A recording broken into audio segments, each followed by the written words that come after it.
changes to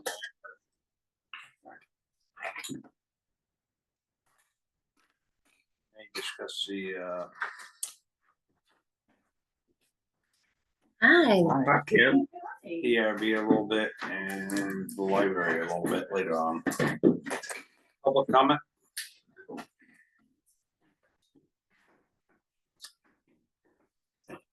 Town director, Liam? So I was getting distracted by this camera system. This comes out, it'll just record you. Pictures now. Not our doing state law. Yeah. Yeah, so I think it's been probably about a year since I stopped in. We're still under 2 years with me in the position, and chatting with my advisory committee, we kind of realized part of the focus really needs to now be kind of getting out there more. Chunk of the job has really been learning what has existed and making sure we can continue that operation without stepping back, and now we're looking to kind of get out there more. So but as I emailed with Shona, she said there's some new faces here, so I might start by asking if we understand the position, if we needed any kind of rundown at all of, or if it's been discussed. I know about it just from, I think even at the town meeting, right? 2 years ago, we talked about it at the town meeting, I believe, yeah. So I understand what's happening. I just read, what we had here. I have, been to like the practices and games for like all the, for at the fields and stuff. So I have like a idea. Yeah. So I've got, I've heard you at a couple of these meetings and town meeting. What is your mark 4 now, I guess, maybe 5? How are you describing your job and your program now? If it's any different than before. Yeah, and what have you learned, and what is working and what isn't? So I wonder if I would have changed from what I've said before. I would say it's probably pretty similar. I still look at it as kind of a three-headed monster, with the youth sports being one of the main chunks of that. And then Londonderry Parks is its own chunk, which they pay separately for. And then the rest of the position gets split between all 5 towns again. And then that third head is that community side, and that's kind of the evolving, ever-growing, somewhat still unknown aspect, because there really hasn't been a position that's been responsible for that promotion or activities and whatnot. So the youth sports, really, I feel like now at this point I'm coming into my 2nd season with soccer. And then once winter hits, it'll be my 3rd with basketball, although 2nd with Nordic. I wasn't involved that first year. So everything is kind of rolling a little smoother now and taking on new responsibilities. I spent the last few days lining and painting the soccer fields as we're getting ready for that. So there's kind of evolution in that, whereas we in the past just paid people to do that. Now we're looking at ways, can I fit that into my timeline so we can save that money to go to contractors? Something similar that the parks did with the mowing and whatnot, but that's. How many students are you overseeing? Soccer is 122, I want to say, that we have involved in that. Which is, I think last year was 120, so we're holding those numbers pretty well. Basketball and baseball are usually in the 80 plus range. Nordic, I think, again, was about 120. There have been, as I've been told, there's been years where they've had more than that. And there's also been years where they've been significantly less, and that would be more around COVID, I think, kind of an outlier years. But from what I'm told from FDAA and West River, who are still involved and very helpful, we're doing well on the numbers. So those programs, are they sort of an intramural level programs and to the schools, or are there travel teams and then intramural teams, or how does that pecking order work out? Yeah, so for the most part, we call ourselves recreation leagues, Mhm. meaning we do travel to play other teams, but we're not select teams or anything like that. So for us, it's just K through 6. And for the most part, all the sports, Nordic is kind of its own special experience there. But the other kind of group sports really run where kindergarten is 1 day a week, just playing, learning, very simple, fun. And then first and second grade typically is combined in co-ed. They're practicing 1 to 2 times a week, and then towards the end of their season, they're getting a few games in, so they're starting to get kind of a hint of what's coming. Hey, Jeff. Third and fourth grade, pretty much the same as 5th and 6th, where they're practicing twice a week and then a game as well. So typically three-ish days a week. And depending on the sport, changes the leagues we're in. I won't bore you too much with that, but for the most part, we're kind of on the cusp. So we're going over to Chester, Ludlow, Springfield, and then they're what they call the Youth Valley League. And then we also go down the mountain to Manchester and Arlington. And then for soccer, we're actually even going over into Actually, you're in New York for soccer. Yes, the John Warner League. We're actually the furthest east of that. Yeah. But we've started to also supplement. We have hopes where John Warner will let us partially be in, so we can play the teams closest to us. And not Is that like Pop Warner, or is that different? Pop Warner, so that you're getting into kind of like different league rules, like a Cal Ripken for baseball. They all have they're all kind of Okay, they're not the same. No, Yeah, I'm pleasantly surprised that we're more about the experience and the kids learning and having fun than we are like they've gotta be champions. So that was a culture I didn't have to fight back against, because that's not generally my style. I'm all for giving them the opportunities, because there are occasionally those kids that really are that good, and we have the background and ability to kind of support those kids, or there's more facilities in Manchester. and are there parent coaches? Oh yeah, Yeah, that one right over there. They're all volunteer, right? They're all volunteer. Right. And the program is dependent on them. It's pretty huge aspect of it all. So that's a huge part of the job. I find myself busier before each season because of scheduling and coaching, finding coaches, finding refs, and working all that. And then once the season's on, it's just kind of putting out fires, being at the games, or lining fields or whatever. are the parents nice to the refs? They have been, and I'm there to make sure that they continue to be. That's one thing. I mean, I don't know if you've refed, but games don't happen without a ref, and I'm a full ref supporter, so I will make sure that that continues. So what percentage of the kids in these various grade levels are participating in sports? Is it pretty much 100% or? Well, so kindergarten, for example, this year for soccer, there's 21 signed up, 20 signed up, and I think there's 22 kids in the kindergarten class. Now, we do get Win Hall students, we do get the occasional student outside of Floodbrook's district, but for the most part, it's mostly, so that's almost 100% there, but it's I don't actually have that number. That'd be interesting to look at, but that was just Yeah, something yes. that was talked about. At least half. Sean might be I better would say at that this than me. it's always at least half. Yeah, it's pretty great participation for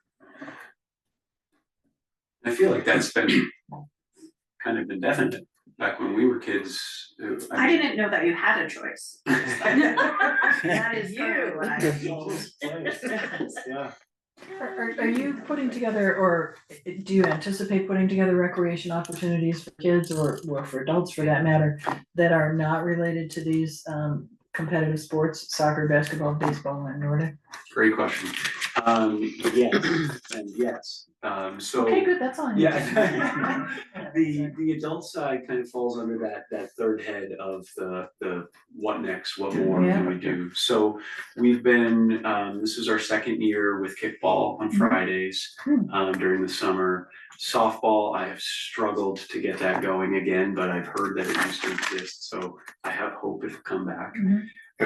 Would T-ball be T-ball's You gotta- part of our program in the as spring. long as the kid can hit it, Yeah. you've got a game, but, So this was for adults that I was speaking. oh, And okay. it's technically open, but sometimes we say adult pickup. Mm. And I've actually had adults say it's really nice to have something that we can speak like we wanna speak and not worry. Yeah. So we try to, it's evolved in, at least for now, where that's, well, great. If you wanna bring your kids, you can, but just know that this is also an adult setting.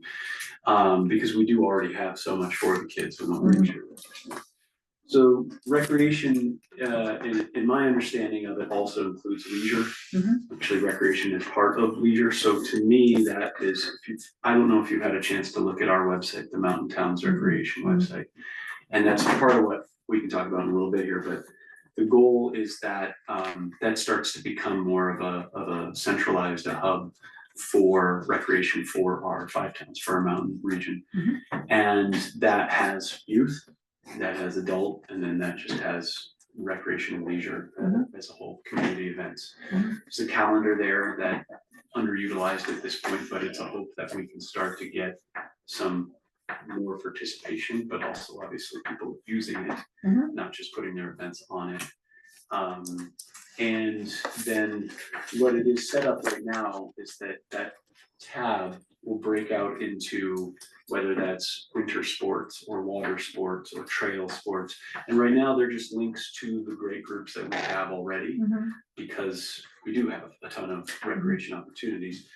Part of this is it was kind of described to me, which makes sense, when they were making the position, was to really just kind of centralize and promote. So that's definitely the area that I know we can continue to grow on. The youth sports is solid. They were already pretty solid with the nonprofits that were doing them forever, so. Yeah, we were just discussing, cause we just wound down ultimate frisbee pickup and softball and kickball. And we're like, what are we gonna do? And this will play into some of my questions for you all, but somebody was just like, what about a poker night? It's like, okay, maybe organize a poker. But how are we gonna do that? Oh, yeah, you are. With chips, but. Blades of grass. Dollars, yeah. So, you know, one of the biggest aspects of this, and especially that next evolution of the job, I'm the only person. Yeah. I don't have a staff, so, and I'm not a huge fan of starting things just to start them that I can't continue. So a lot of people come up to me with great ideas. We should have a camp. We should do this. I'm like, yes, we should do that. But I can't run a camp by myself. It would be a terrible camp. So what I have tried to do, Ultimate Frisbee is a great example. That's been going on for several years, and it's got a good following, and it's got solid people that go every week to run it. So I don't have to be there because I don't play Ultimate Frisbee yet. So that was like, great, how can I help? We can bring you on and you can be under the town insurance, so you know you're covered. I can handle the paperwork with Floodbrook to make sure the administrative side of things, to let the people who are passionate about the activity focus on the activity. And then that's my hope, that those things can then continue and maybe flourish. So that's where, you know, if there's a group that wants something to happen, great, let's meet, let's talk, let's find out. I'll handle some of the red tape, so you don't have to worry about that kind of stuff. So you can just do the thing. So Okay. And are you full-time or part-time? I'm full-time. So you have some questions for us? I do, unless y'all have any more. One of the ideas is, because we do know that there are still people out there that are not familiar or have maybe never heard of Mountain Towns Rec, so we're trying to find ways to get that out there more. I have a Facebook page, that it's bizarrely named, so it's Mountain Towns Parks and Recreation unofficial town page. So one, because everything is technically under Londonderry, I work for the town of Londonderry, they hold the insurance and all that. They are not ready to cross the path of having a town Facebook page. I think they're getting there because they're redoing their website, and it's kind of gonna be part of that, I believe. We've done the legwork with the attorney, it's there, but they just weren't ready to approve it. So I continue to use the old Parks unofficial Facebook page, and it's now the Mountain Towns Parks and Recreation. So it's a way to at least get information out there. So if I put out a post about Ultimate Frisbee, I am then sharing it on the Londonderry Forum, sharing it on the Weston Community Hub, and then Peru has a page, but things have to be approved, so finding my post getting up there like days later, which is not necessarily helpful, but we're trying. And unfortunately, Windmill Hall doesn't have anything like that. Land Grove obviously doesn't either, but that's kind of my best way. Weston, that Facebook page is not y'all, is it? No, it's not. Okay. I think I have a link to your page on our homepage or under recreation. So I know there's something out there, I just don't remember exactly. That was one of my questions, because I just was refreshing myself and looked it up on my phone on your website. Okay. I didn't see a recreation tab, but at the very, very, very Yeah. bottom of the main page, there was a link, which it works, so that's something. Yeah, it should be, we'll have to check with our web. But if you ever do a recreation tab, it would be great to be there too. Just because it might be easier for folks to find. But I'll also- check and let you know. I was also wondering if it'd be all right with you if I gave you maybe a little blurb to put with the button, just to kind of explain it, Yeah. Oh, for sure. if that's okay. Absolutely, yeah. I'll work on that. And then for those who don't do social media, we get, although this is still a little technology based, but hoping that maybe we can focus, and I don't know where the best location is. But this is one of the more utilized buildings for town. And then I wanted to pick your brain, and this is just a QR code to the website, but also just a real quick, hey, this is our logo, this is our name, we exist. And also trying to, remind people it's all the towns.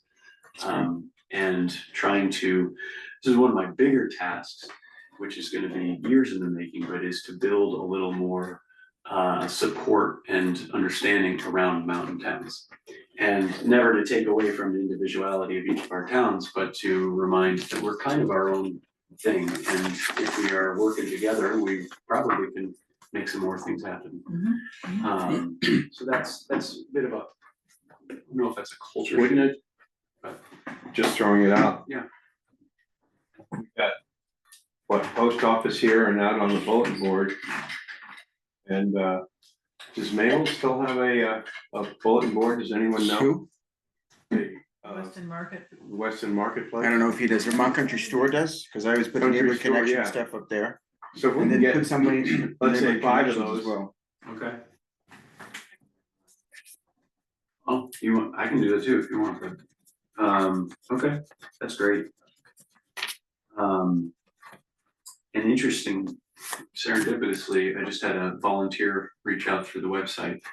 And he wants to get more involved, and he works on marketing and campaigns. I was like, perfect, okay. Grab it. Yes, please. But I also want to make sure before I go, making a lot of noise, that we're ready to give what we're saying we're giving, so. Okay, so 5 of those for you. Thank you, Sean. Is that the right number? Yep. I mean, And I can make probably more at very least, easily.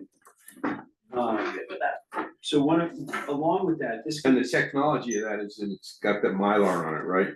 this is, laminated to, yeah. What's that blob on there? So this would be kind of an all-time thing, and then if there's space that you know of, and maybe it's all of those spots, where seasonally, maybe it's an event we're putting up, or signups for a new season or something like that for sports, if there's a space for that as well. I feel like that kind of, instead of just fully depending on. That probably depend on the event or Yeah, the thing you're looking for. yeah, and if I just bring it by, and if you have space, you have space, if you don't, so. Yeah, you, Definitely, I would just send it to Yeah. me and then I can, I'll know. Yeah. If that. do we need to have that at the little school? That would be number 6. I don't know Yeah. if they have We a do thing. reach out to them. Yeah, when they we may sign have. up. a I'm bulletin guessing that board. they have to know about this, right? Yeah, we have a lot of kindergarten. Yeah. Or, preschool. Apple room kids. Yeah, Well, those families might have older kids too, that they would want to have, that haven't seen it at Floodbrook or something. Does Weston do a mailing list? We do not Okay. do much. I just have it Oh, for wait, yeah, I've signed up typically for emergencies only, Okay. or town correspondence. Yeah. Unlike Andover, which has their list 250 or something, Mhm. we don't really keep Okay. up with that for other purposes.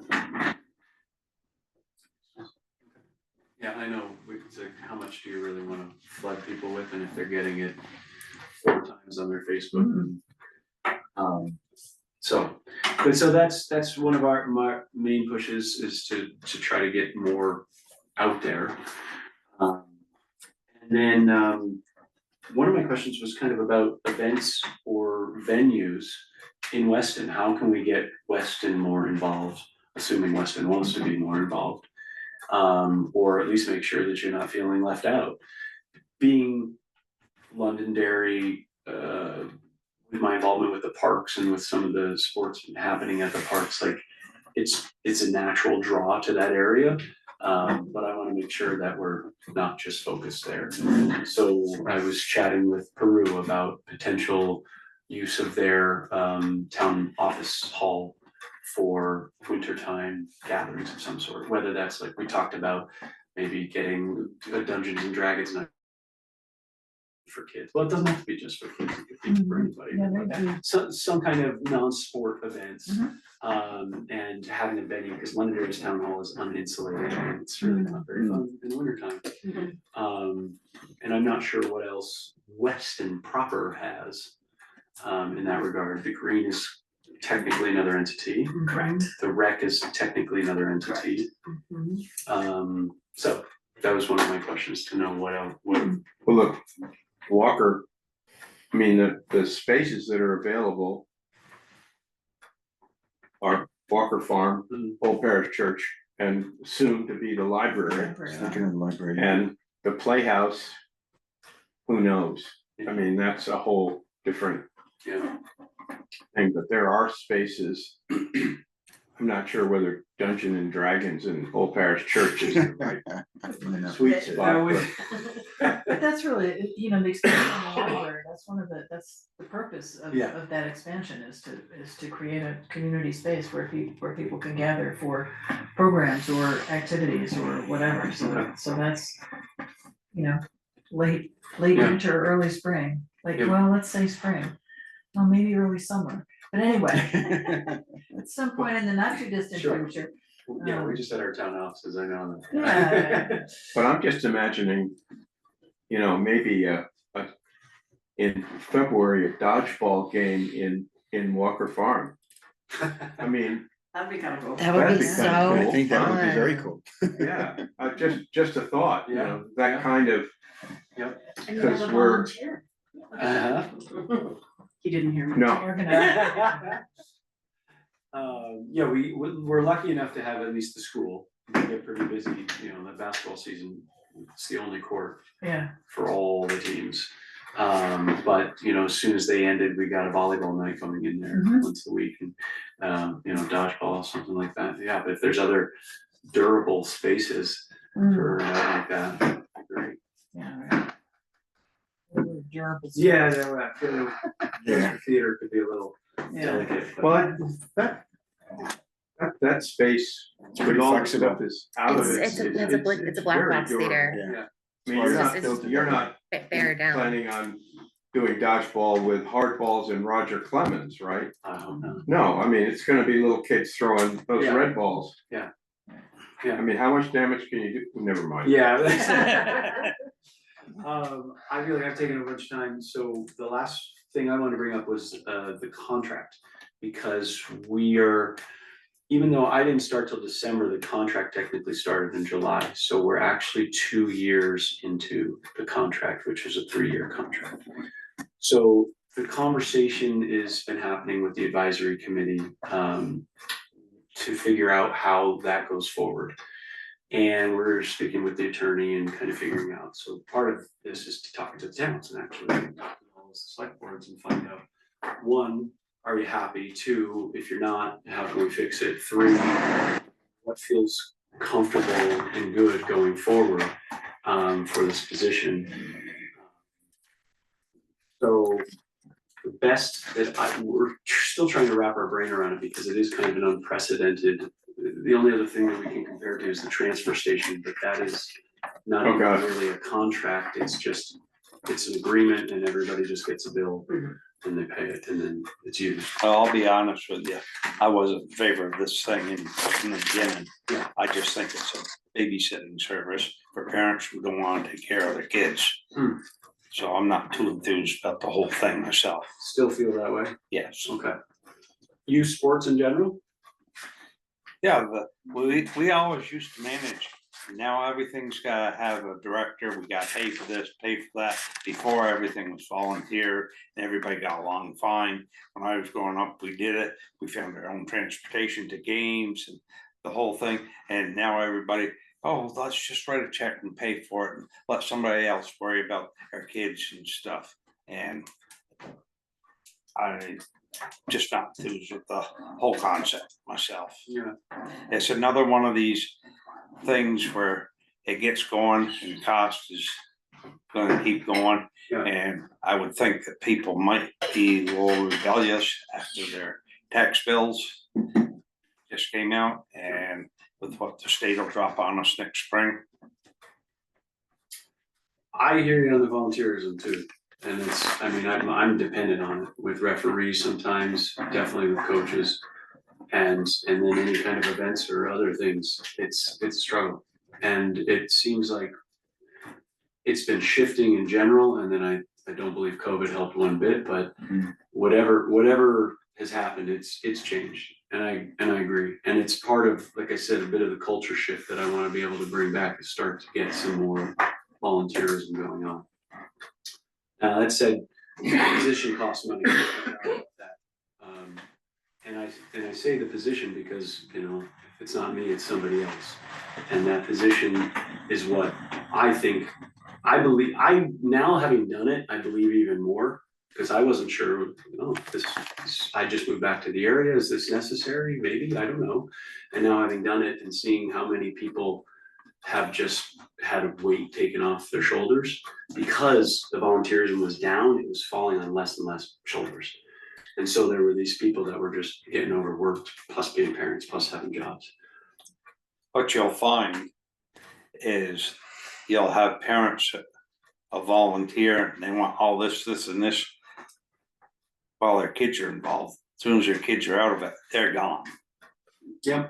Just take the history of the little school over here, there's been several changes over there, and that's just what happens. You get parents come in, they want this and this, and as soon as their kids are out there, they're gone too, so. That makes sense. I'm right? not a big fan. But then there there are more new people parents coming that in for the come new along, kids. parents Yeah, that come along. The new generations coming in. I think that recreation for kids is really important. I think sports is really important for kids, and if our schools don't provide it, then, you know, it's great to have the town support that sort of thing. I think it's really important for kids. And I think that, you know, I don't know, Denny, about your generation, but you know, there are a lot of parents today who are working, you know, both parents are working or they're working 2 jobs, and it's really tough to find time to be the coach of the soccer team or be a ref for a soccer game. And I think it's a great service that we provide. I think it's really valuable. It seems like these numbers are also supporting, right? So the numbers that you're getting, you're just saying it's I think you said at least 50 in almost every grade. I mean, Yeah, I'll dig in. that's I'm incredible. intrigued to know actually Like what the percentage what is. it is. Also, you know, I'll say this, like, I grew up in Springfield, Massachusetts, but I was involved in community sports. And it was, my mom was a volunteer coach. Mhm. And it formed who I was Mhm. as a child. And I think it's super important.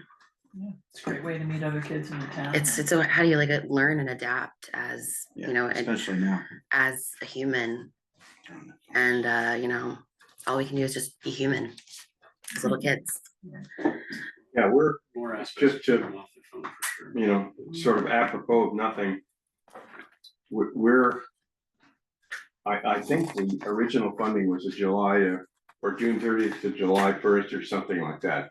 Because West is the one town that has a different. That's so right. Tina bills every 6 months just to keep it simpler. Well, basically, for the last, since this thing's been going, we've been allocating, I think our share, but an amount, whatever that is. And this town report says that, in 2024, the budget, we budgeted $10,680 and spent $87.83, and I don't think we've skipped anybody. No. But, and for 2025, we have budgeted $9,676, which will run out in the end of this year, calendar year. And then we're gonna sit down and do a new budget in early January and Yeah. deal with it then. Yeah, so, yeah, okay, I there's mean, actually, that's just sort of the way it goes. I wonder if I can speak to that and then also to Denny, talking about the increase in costs and just to hear say it, because when I was brought into this, it was made very clear to me that I'm not going back to towns asking for money for program or anything like that. And I do that. I'm a taxpayer too. I didn't make it. Stunned, you know. You'll see me spend a few hours of my week over at the transfer station sorting cans and bottles. Mhm. And we are trying to build a campaign there. That money traditionally is split between Parks and Rec. And so we're trying to bring in, you know, $100 a week almost for our programming. Hopefully, so we can either expand it or we can bring costs down and try to figure out really what's necessary year to year, or at least maintain, or put on other events, other activities, adult sports. So as long as I'm in this, I'm not coming back asking for any more money than what we've discussed for the position. And the one benefit, I guess, for my personal self is that what was budgeted originally was including the potential that I would have a partner and kids, which I have neither of, so I cost you all a little less.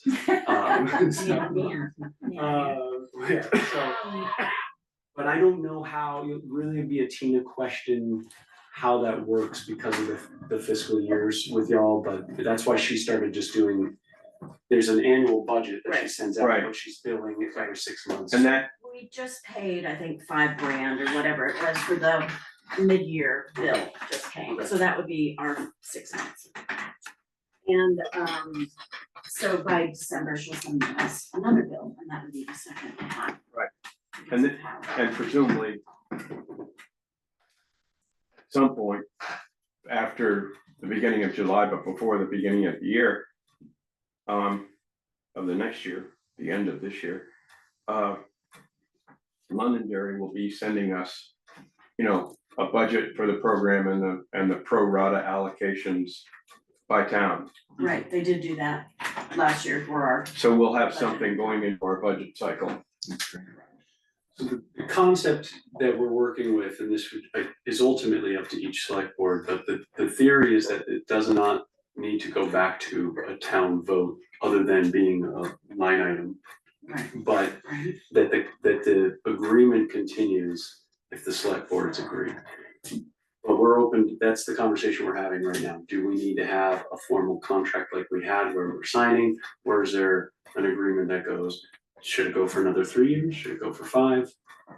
Do you not want in on it anymore? Like, it's all on the table, and that's just part of the conversation we wanna have now, because for our purposes, we're doing our budget conversations this fall, right? So we wanna make sure that we're all, if all of a sudden it says town's out, then we have to obviously adjust some things, so. I'm just gonna say, as a resident, the town voters made it pretty clear that they wanted it. Mhm. And I think that we're all aware taxes are gonna go up, that's just a given. But I don't think that, as long as we can afford the 10 grand, that's a small hit on our municipal budget.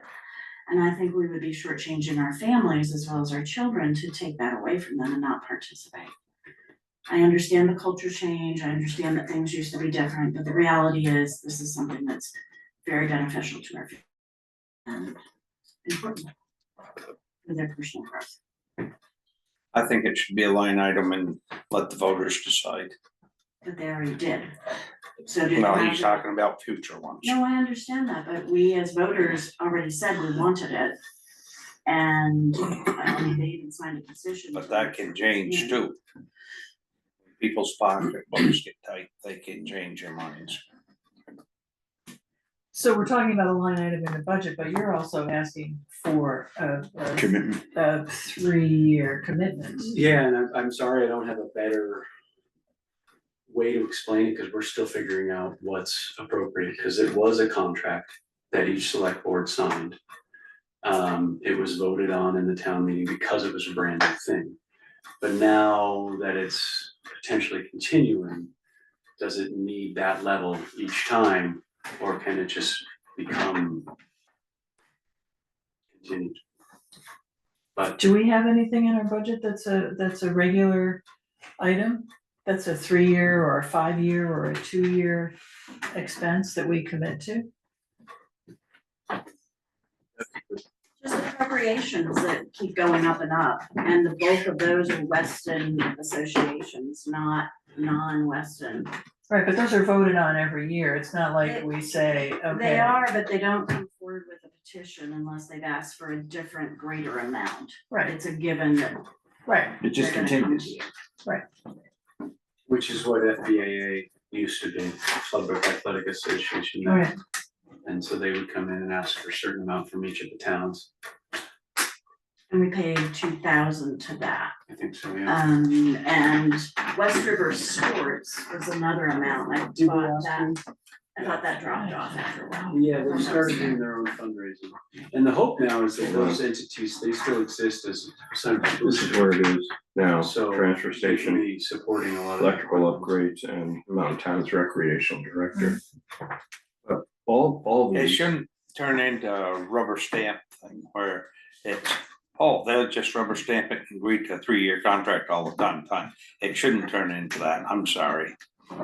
Voters should have some say in it. It's kind of like at our last meeting, they wanted to make some amendments to the zoning. The voters voted in the zoning, and they just wanted to make the amendments. And I brought it up, the voters should have a chance to have a say on it.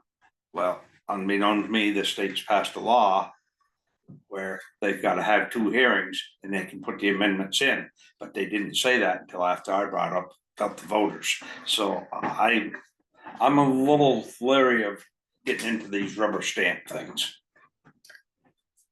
And I work for the people, so I'm happy, I want the people. If people aren't happy, then I'm doing something wrong, so. It's, I'm all for it, if that's what everybody agrees on, that it needs to be every 3 years, it needs to go to a vote, and that's what it's gotta be. Or every year. I mean, we're really talking about every year here. Yeah, Well, we were under a 3-year contract. and When then- does that 3-year contract end? but we're 2 years into it, right? Next July. So, I'm our- sorry, so we made that. Our obligation is to continue next year, Oh, but then, if I've got this right, but then probably we present it to the voters as a 3-year commitment, or we decide, well, let's just go year to year, I don't know. Well, cause year two, and this is a little maybe beyond my understanding, year two, it was just part of the general, It always has been part of the general. always part of the So general. it's just a line item in the general Okay. fund budget. So nobody in those town meetings are debating that particular expenditure. They Well, were they not, can. they were not except for the first year that it was When put it in was a as a new. So every 3 years. So it was put in as a new. And I think article. that article was basically warned as a 3-year commitment. That's right, yeah. Yeah, that's- I actually have it on my desk. So Yeah. in year two and year three, it's just part So- of it. in a year from now, and we're looking at confronting the next 3-year cycle, this conversation, we'll have to, Which might actually happen sooner because the other towns are gonna be doing that. right, A little bit. along about now, before the July thing. So you're saying you need a response prior to that, to the. I think from a budgetary standpoint, we wanna give somewhat accurate numbers, so we would need to know who's actually involved. Well, we could put that, Oh, no, next time meeting. Yeah. Or it is written, actually, the current contract is written that if anybody stepped out, that Londonderry would cover. So we do have a bit of a stopgap there, that that, even if y'all didn't decide in the time that the other towns decided based on fiscal years, all of a sudden you said, hey, actually, we voted out, we're not gonna do this, that it would be I feel like we ought to continue on. think about this some more, but Yeah. if we had one article, town meeting 2026, saying, basically, we're in the 3rd year of our commitment to the Mountain Towns, recreation director. Do you want to re-up for another 3 years? That makes sense to me. That yeah. would, I have a question. Well, I guess I have like one thing to say is, so there's the idea that you've been in it now for a little while, Mhm. and it's been it's a new program. And it's ever adapting and changing and growing. And the question is, if we go for this article and saying we're gonna do it for another 3 years, will things have adapted and changed in a year and a half, where then we're kind of stifling in a space, or like where maybe it has to go in saying like, we should put an article in and saying it should be reviewed again in a year after this Do you contract is mean the up, amount or the commitment? the commitment. well, that's, They're looking for little a bit. 3-year commitment, right?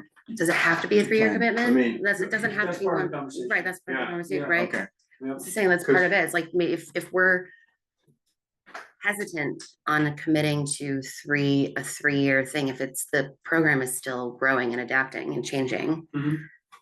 How can, I don't know, I've said maybe, to do a year commitment and then evaluate how it went on and then go for the next. I mean, I don't know, I'm just, Well, but the town agreed to the 3-year commitment to begin with. I'm not sure that.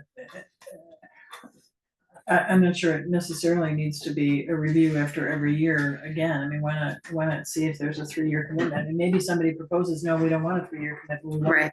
to check on it every year. But I think for the purposes of your organization, they would like to have that. I that understand. 3-year I get that. commitment. oh, Yeah, yeah, I get that, I get that. What's the fiscal year for the other towns?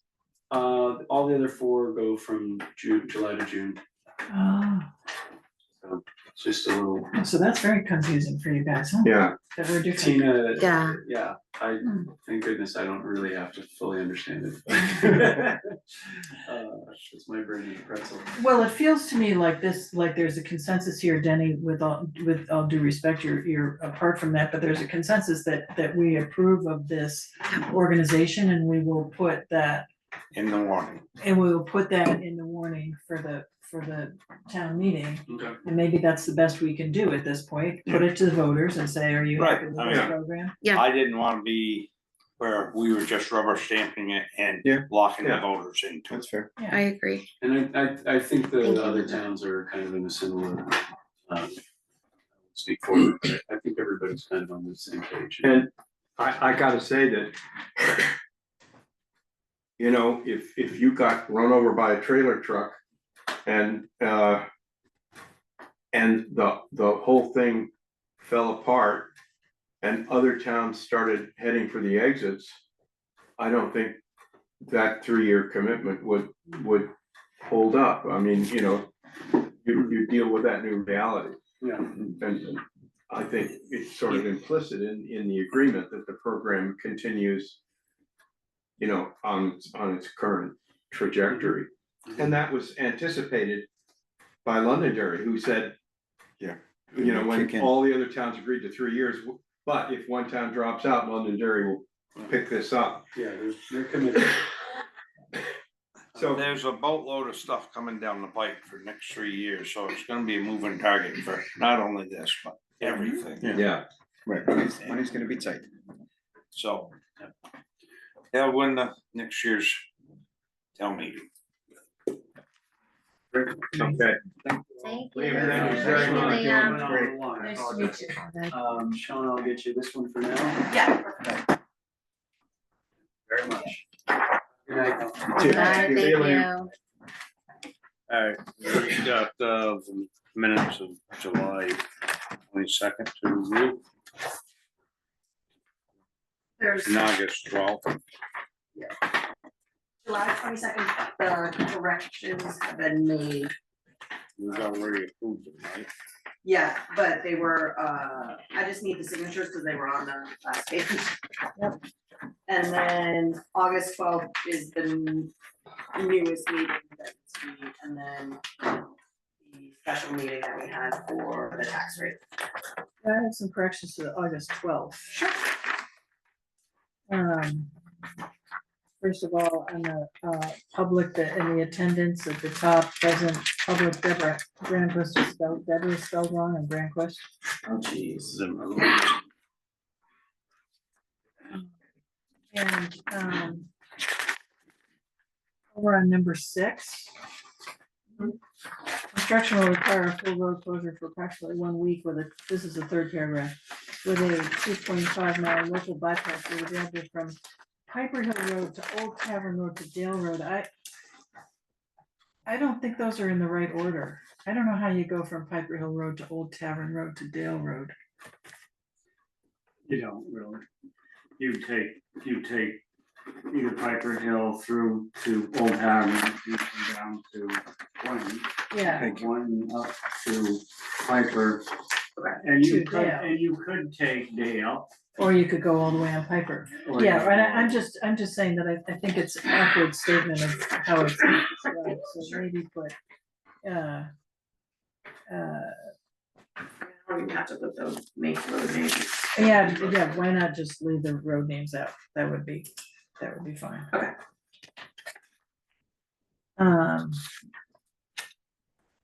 And then, under delinquent tax collector number 7, do Mhm. you want the pen?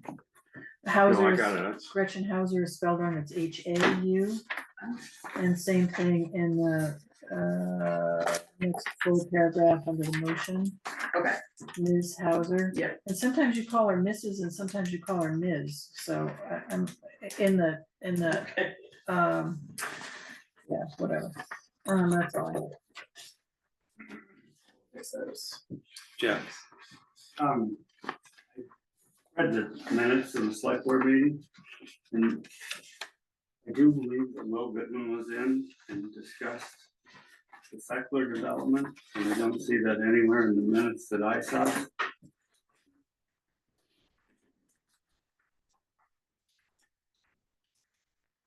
Well, it's fee schedule and secular subdivision. And then there's a paragraph on the secular subdivision. Is there in the draft that I pulled off the website, I didn't see it. section 8, Jeff. I know I read it. We're so. talking It says second for August the board, 12th, the right? board reviewed Yeah. issues related to the subdivision approved 2010, Okay, I pulled it off. Yeah, online, I didn't including see it. road width Number 8, sorry. requirements bonding. So do we have a motion with corrections for the August 12th? So moved.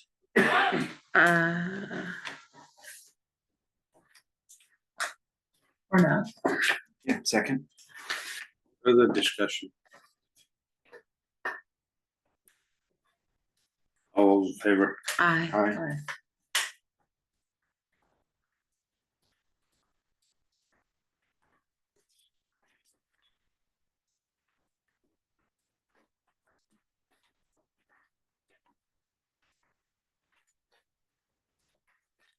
And the special meeting, The August Caught up 6th in- one.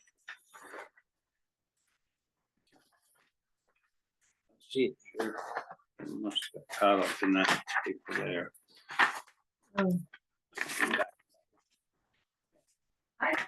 Online, Did you find it, Tom? I didn't, I mean, it's at the beginning of, like, the second to last page, but it is the correct meeting minutes. I have wrong ones, wrong date before that. thank you for noticing, or trying to notice.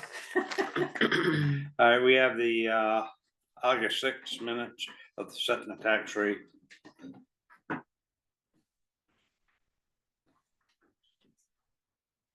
I guess it's Brian, Linda, and myself, I don't see Zoom any was- corrections. Katie. Katie was Need a motion. Motion So Those look like the right tax Second. rates, so Yeah, I'm gonna get out there over my skis and move approval. All those in favor? Aye.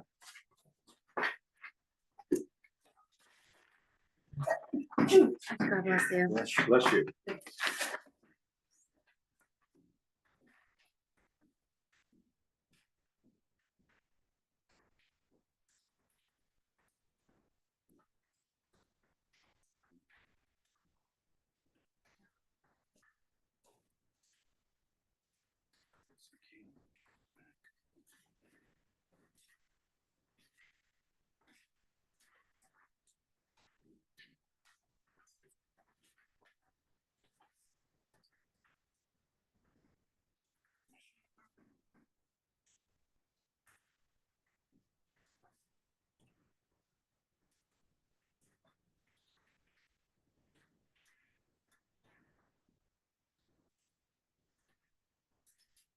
DRB appointment.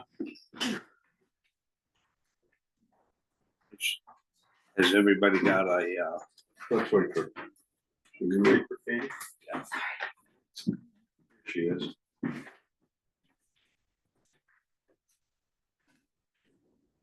Well, I move to approve. Toby Smiles to fill Dan Hannenberg's. Seat on the DRB. second. little discussion on the DRB. There seems to be quite a little confusion, talk around town about possible special treatment and not enforcing what they approve and stuff. And now they've got the state involved. Somebody's got the state involved as far as parking for unloading at certain places. And I realized this person was a backup person, but they fully understand their responsibility there and what they're doing, because I think we're probably a long ways from getting these unloading areas solved. Jeff? So I've been in a chain of some emails that have been going back and forth. And I believe there's some confusion between the DRB and what authority they have and what authority they don't have. And I think Deb Grinquist sat in here at the last meeting and said the DRB issues permits. I believe that's what she said, but they don't have anything to do with enforcement. Will Goodwin, or the zoning administrator, is enforcement. The planning commission is not enforcement, the DRB is not enforcement. What I've been seeing going back and forth with the email is the DRB saying, well, we should work with this person. This person being. The Well, person well, applying, any person. somebody applying, No, somebody that's been issued a permit and is in non-compliance. I see, yeah. So they issued a permit and the specific person that I'm thinking of has two properties that he's being non-compliant. And the DRB's like, let's see what we can do to work with them. That's not their job. They've issued a permit. And it's the zoning administrator who is enforcement. And they're saying, well, let's see what we can do to work with this guy. It's out of your hand. You issued a permit. Unloading zones are mandatory for the inn, for the bakery, and it was in their permits. And it was reviewed by the DRB and they issued a permit. And those are town zoning rules. Okay? And so when you put people on these things that don't maybe have a total grasp of all the rules and they think, let's work with this guy. It's not up to them to work with him. There was a permit issue. Deb Grinkford sat right here and said, the DRB or the planning commission is not enforcement. We just issue the permits. The zoning administrator is enforcement. Does the zoning administrator enforce? He doesn't, as far as I'm concerned. Well, maybe that's why the DRB is stepping in, because the zoning administrator is Well, they doing don't have his any job. authority to do it. No, I get that, but But somebody they're not needs to- nobody, so basically, I went to him numerous times about the parking at the inn. And his basic response to me is that, well, Peter will just hire a lawyer. Well, their permit says no parking. Their application says that they were gonna do unloading in the thing. I mean, everything says the They have to right do things to the, they say the right things to the town. Yeah. They get the town to approve a permit, and then they just violate it. Mhm. So I'm the type of guy that I don't need zoning. If we're not gonna make people follow our zoning, let's just throw it out. Right, so So I'm you not gotta do sure. one or the other. You either gotta enforce what you have or get rid of it, because it's not fair to me, because I don't have the money that somebody else does. And that's why I say it's become a town of the haves and the have-nots. So let me just jump in. I've been reading exactly what you've been talking about. I read all that.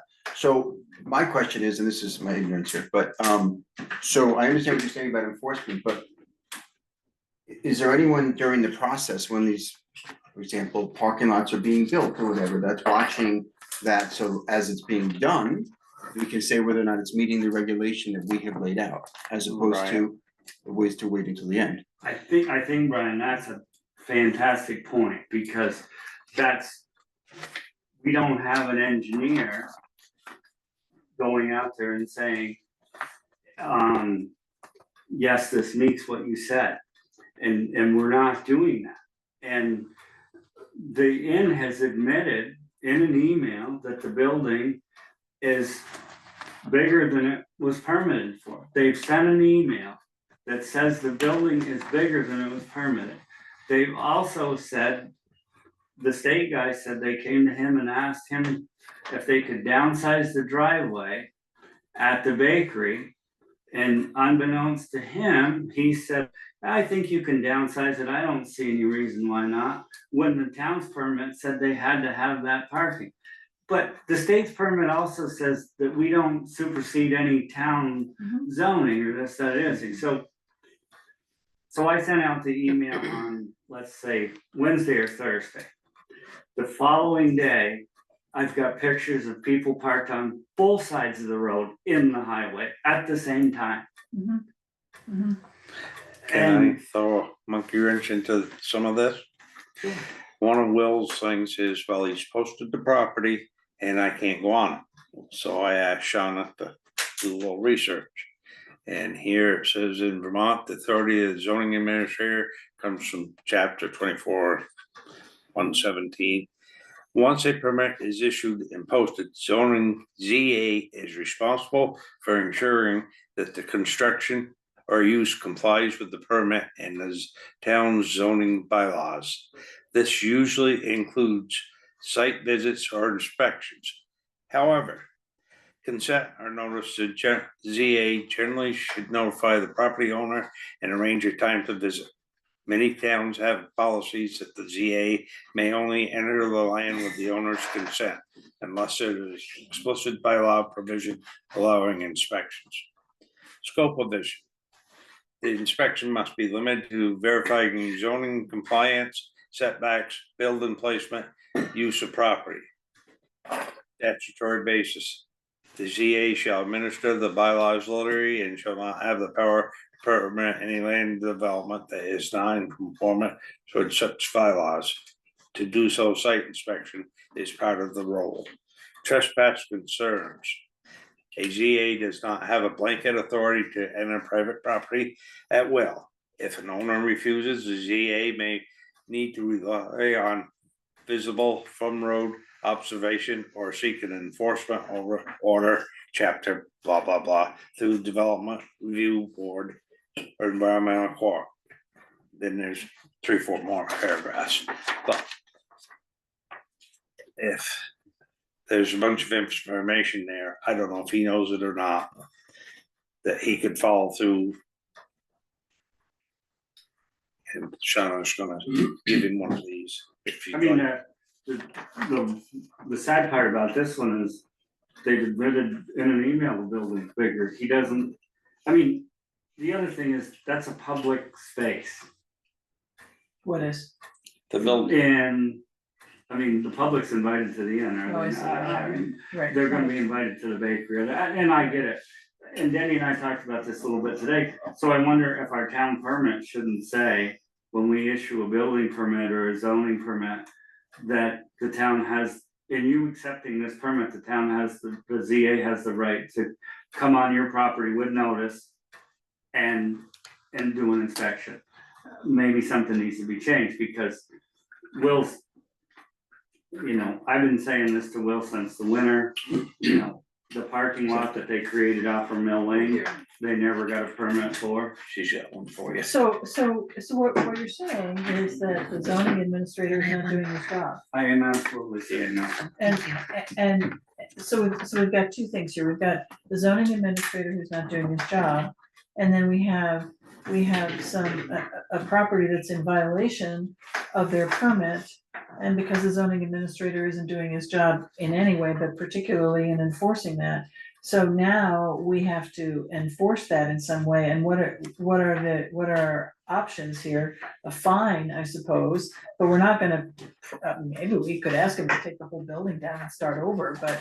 But I mean, not gonna that's what happen. he's doing. my point, What Bob. he's doing to you is Yeah, he's building the buildings and don't people are ask feeling permission, so ask, Yeah, yeah. ask forgiveness. Ask for forgiveness. Absolutely. And then he's saying, well, forgive me, I've only done it twice or 3 times.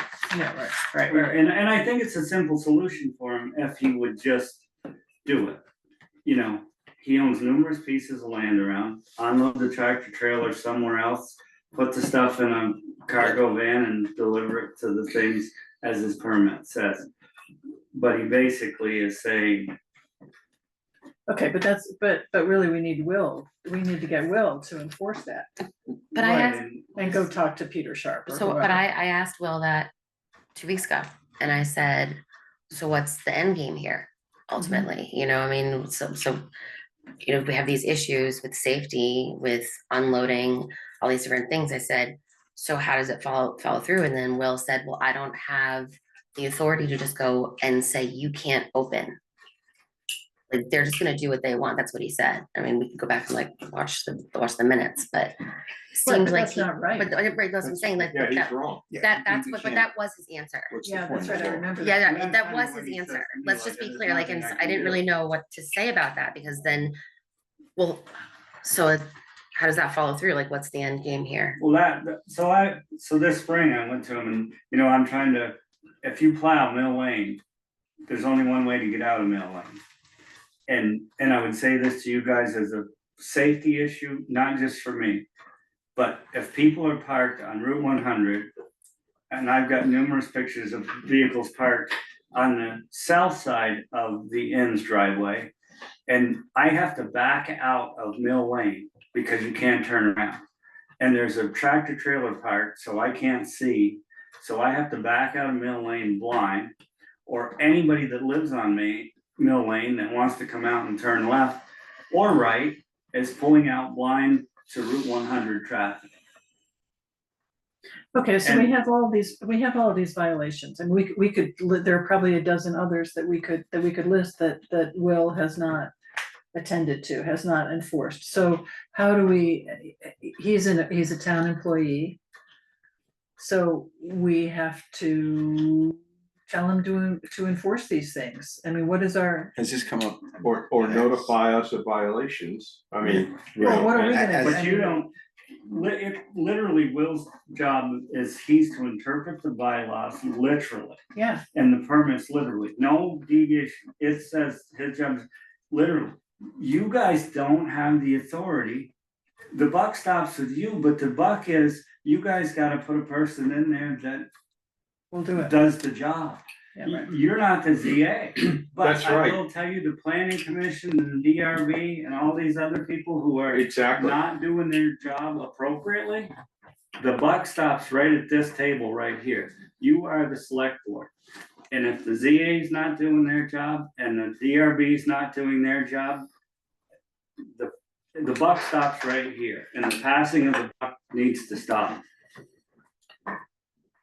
For example, in the logging business, if you go across the line and cut somebody else's trees, fine is 3 times the stumpage value. Mhm. So if you figured the amount of square footage that the building is overbuilt on, and you took, all that was probably around $700 a square foot. Figured a fine on that, yeah. Wouldn't bankrupt them, wouldn't hurt them, but it'd be a sizable chunk of change. Mhm. Mhm. You know, that's just one suggestion, but that's the way it works, where I do my major work. Is there does the zoning administrator or the policies for zoning administrator here, are there suggestions for remediation? I mean, or fining, or there, you Right. just said it's 3 There are. times the stumpage value. There are fines built into the thing. Right. It's You know, been done I'm before. I'm frustrated with this whole kind of scenario, because we had a building that was built in Weston that was built overhyped. And I see no way, shape or form that building ever should have received a permit. The residential, you mean, What's that? you're residential? talking about, Residential. Yeah, I know. Okay, and I'm pretty good about zoning laws and I know a lot about it. And I even know some people that are on the DRB, and I'm like, I don't understand how that ever, it went through appeal, went through court and everything. And I literally do not know how that received legally a permit that met any statutes that we have in the town of Weston. I believe somebody wrote a check that had the wherewithal and it got put through. If somebody can show me how it legally met any definition of anything, I'd go for it, but. Okay, but again, that's another violation that we've heard about that didn't get. Well, they did start levying fines, so you Okay. can levy fines. Okay, then So we the need mechanism to, is We in need to place. start the levying. mechanism is in place, we need to direct Start. Will to do it, yeah? Because I can And we need to remember- go back to what Denny mentioned, I'm sorry, I didn't mean to cut you off. Would you, what was written in that piece, sorry, Right here. about, being able to check on it in the process, right, that you mentioned? That's why I had You to need to check, be able to because go it's to the there. grocery. This is the key, right? Because no one wants to go back later and say to a residential person or a business, go tear it down. So there's options for us to not let that happen. It would have nipped it in the bud early, Brian, I think, exactly to your point about maybe having an engineer look at, Right. looking at this stuff, because an engineer would have looked at the whole set of plans and said, wait a minute, the driveway doesn't What's meet going on, yeah. the town stuff, and why don't you stop building right now before you get a X amount of dollars into this, and then Yes, exactly. that's all. I mean, I think it Yeah. helps some people in one way and it hurts some people in another, but it The only way to do it, otherwise someone's gonna well, it's write a a check. little it gets doesn't back to the fee schedule we were looking at 2 months ago. Mhm. Which is, Putting teeth in we've it. got to have professional assistance in evaluating, post-construction, because I don't think you know, and that's, yeah, but meantime, Well, this May- type may of I stuff's just been say- going on for years, 'cause when Sam Roy built the bull mill, where Piper Hill Plumbing is now, he was in violation and they fined him way back then, so it's just a continuous So cycle. May good may to I know. just say We need to something, and I get a phone call about the library, I think you might have even called me about the permit for them crossing the street. We spent a bunch of time, we issued them a permit, we said it needs to be done by a certain time. And then apparently they went around me and went around the permit. They're not gonna have it done within their permitted time. They don't have a permit for the drainage that I see being dropped off over there today. And they don't have the application filled out appropriately. And so I'm frustrated, like, why did I spend a bunch of time coming in, meeting with Wayne Greenquist and, you know, jumping through hoops? When they got me the permit filled out appropriately, I signed it the same morning and brought it back here and said, you know, well, it wasn't like I was trying to hold a process. This was supposed to be done and tired by Labor Day. In their permit. And now it's not going to be. And then the guy from Gurney just decides to go around me and say, go to Denny directly and say, no, well, Denny, can you do this? So there's a permit on my desk that is not filled out appropriately for the drainage that they wanna do. And I didn't even know that I wanna even spend the time to even tell them it's not. Because they're not even following what you give them for a permit. Our own library is not doing Mhm. what they're being asked to do. And nobody, we just said, hey, can you do this by this time? And they're like, oh, sure, and then they just don't do it. The project was supposed to be done about first of August and give it a month to settle down and come back, then be tired by Labor Day weekend. I'm sorry, wait, yeah, I appreciate that, and we can talk about that some more, but right now we're talking about the zoning administrator and getting, and his following through with his job. We can talk about the library and later, and this all started with whether we're going to approve the DRB's recommendation to appoint Toby Smiles, so we need to sort of get back on track here, if we can do that. Right, my question was, does he fully understand? Well, he's been an alternate for some period of time. The DRB process has been to recommend moving up the longest serving alternate, which is Toby. So he's been there for meetings. He's the alternate. He's one of the alternates. He's the longest serving alternate. I mean, then maybe that's only a month and the other guy's only been there for a week. Who knows? But it seems to me that he's had some experience and knows something about it. So, yeah. but it's not the DRB's job to fix this issue.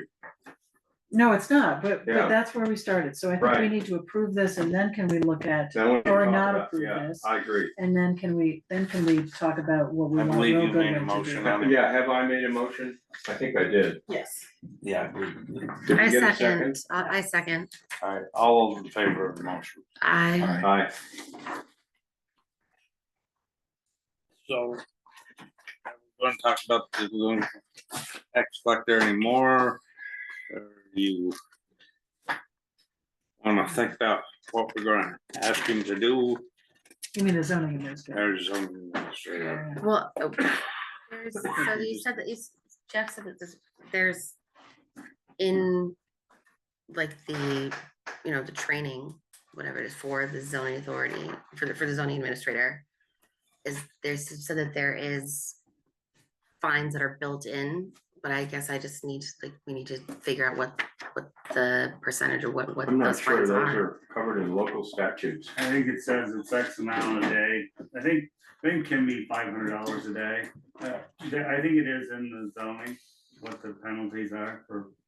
Well, theoretically, he should know that, right? Right. Yeah, And it's, So- it's the issue isn't as much the money as much as the enforcement, Mhm. or is, it's, guess it's both, right? That's Well, what you yeah, were but it's saying. also, it's both, but also, so we can all be on the same page, knowing exactly what he can and cannot choose, like how much to enforce. I feel like I don't know what that is. I just need some more information. Mhm. And that's on, I'll start reading Well, about it. How about this as a starting point? Excuse me. With Will, would it be appropriate or possible or reasonable for us to ask him to identify violations, permit violations?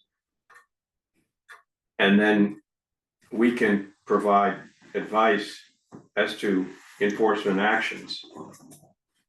Because, the whole notion that, well, somebody won't let me on the property to inspect it, I'm sorry, that's just bull. Yeah, That's Go why I asked for that paper. And so, yeah, And so when potential violations or lack of compliance with permit, whatever stipulations were made in the permit, those get identified, at very least, he should be bringing those to us.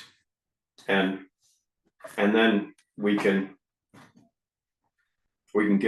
give him marching orders or take some action ourselves.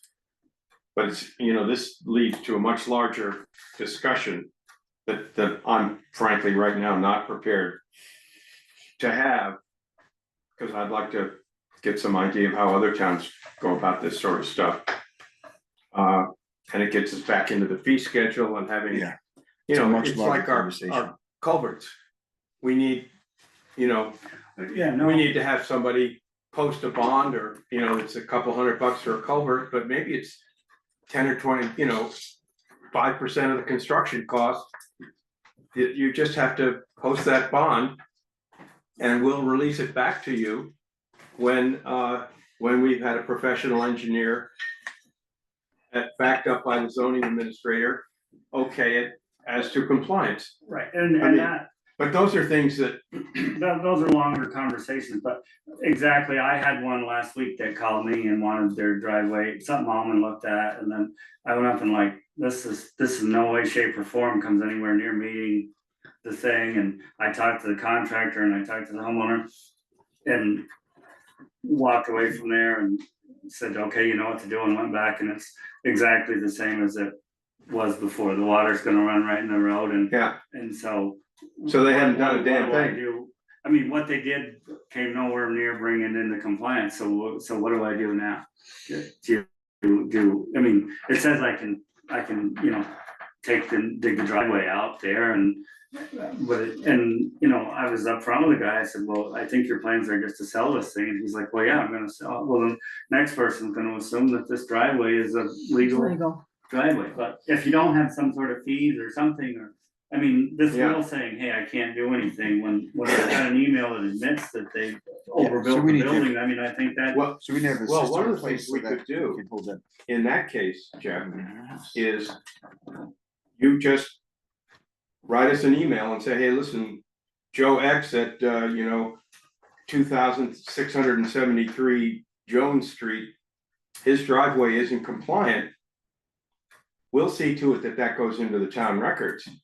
So That's why I was that, wondering, could it get? and when it put in the comes time to card sell file it, Somebody knows. the That's why I buyer said record knows it in darn the well. That's why I said record it in the deed meetings ago. Right, Exactly. exactly. But you could put it in the card file, and any good lawyer would look through the card file. That's I right. mean, because if you try to record it in the deed, there's, what I'm saying, I like that idea. Yeah. We just had But- that mechanism in place. Again, to this, do that, so we're manage. looking at We're A not gonna whole lot solve, of you're not things. gonna solve it all tonight, I got it. that we need to work through, but I think step one is to have a heart-to-heart, and I'll be glad to join. I would rather not do it alone. I don't think it ought to be just one of us Yeah, with Will, but a couple of select board members ought to sit and have a little, or three, Yeah, you know, Or- have or a bring heart to him. heart. why can't he, right, Why can't he it come be, to, before all of us? yeah, He could come to Okay. a meeting. That'd be great. I mean, I just The worst think, thing is you're talking about another 2 weeks.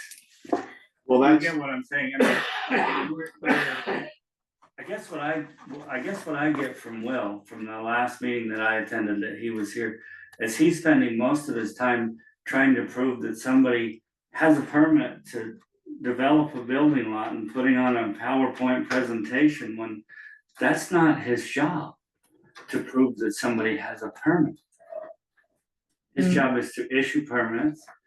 He came in front of us and said, you guys voted yes on this, and then when I read the thing, I'm like, wait a minute, that doesn't say we voted yes, that says we voted no. Well, I missed that.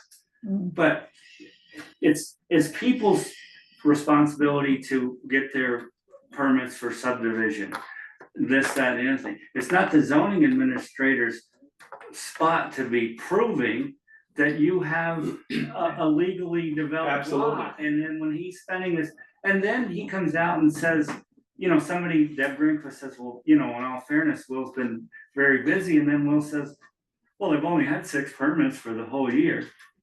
So Not you're very shooting busy. yourself in the foot yeah, right. in one respect when somebody's trying to bail you out of a jam. all right, and Right. to the point of waiting till next select board meeting. And I know the camera's rolling, but I think we ought to have a meeting with Will before then. I agree. I'm open, Sooner open to that. the better, I and agree. I'm not sure that would necessarily need to be a warned meeting. If you have 3 or more selectmen, it has to be warned. That's right. Good point. And I do believe you could probably go into executive session, I think that would be appropriate. but so if the 2 of you wanna do it, doesn't have to be warned, 3 or more, you have to warn it. Well, I'm just for the fun of it, I'm gonna move that we agree to have 2 select board members meet with Will sooner than later to talk about, Before the next um, select board meeting. yeah, Like in the next week. yeah, Okay, to talk about Zoning enforcement. identifying permit violations. And more broadly, his responsibility as to issuing permits, because it says very And some clearly in history, the zoning I think. administrator's we need history too. job description, the only issues permits when it is crystal clear that the permit is justified and legal. And if there's any question at all, it goes to the DRB. Anyway, you can cut that last half right out of that motion. So the Is motion anybody is to gonna- have 2 select people, two selectors, meet with Will Goodwin to discuss. And you said you were willing to be one of them. Pardon? You said you're willing to Yeah, be that one of doesn't them. need to. be I'm part of willing the to be motion. one of them. But if 2 of y'all are all fired up, I I'll think be it's glad important. to step up. No, I think it's important for you to do it because you have some history on the select board and I'm happy to Right. do it with you. if Okay. that's, So if we how can about find the me and time. Linda? But the motion is to meet and Yeah. I second that motion. All those in favor? I, All right, I'm gonna get out of here. bye. If I Jeff, can, thank you for your time. well, if I can just interject, when you guys get to fuel bids, just.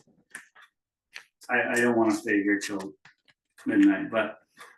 Don't just. Bottom line, because Service and hidden there's fine per. there's one of. One of the companies that I'm sure probably put in the bid. Has let This me is run just to out. review the sheet that I'm going to send out. I don't have Oh, any. you're, don't have it the said, bids it yet. said fuel bids, Yeah. okay, all right. Just, don't have one of the companies has let us run out of fuel at the town garage last winter, and we happened to be in on a Saturday, and we caught it and we did it. And that same company's let me run out of fuel for my equipment. And they're a good family, but I think maybe we should stay where we're at. Well, I just thought it said fuel good, so that was all. Okay, Thanks. thank you. Sorry for Thanks, being a Jeff. pain in the butt.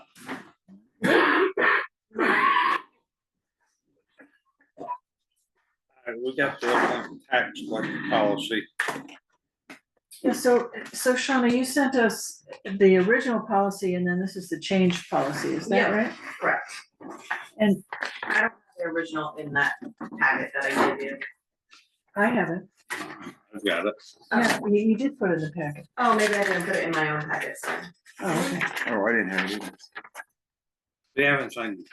Yeah, Oh, no, yes, it is. Gretchen and I discussed one change, she wasn't sure where to put it.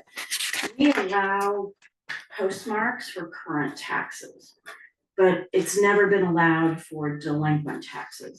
And it I'm not wasn't, sure, I'm not sure what that is. so if you make, your current taxes are due by October 3rd. If you mail it at the post office and it's stamped October 3rd, but we get it on the 5th, it's considered as on-time payment. Okay.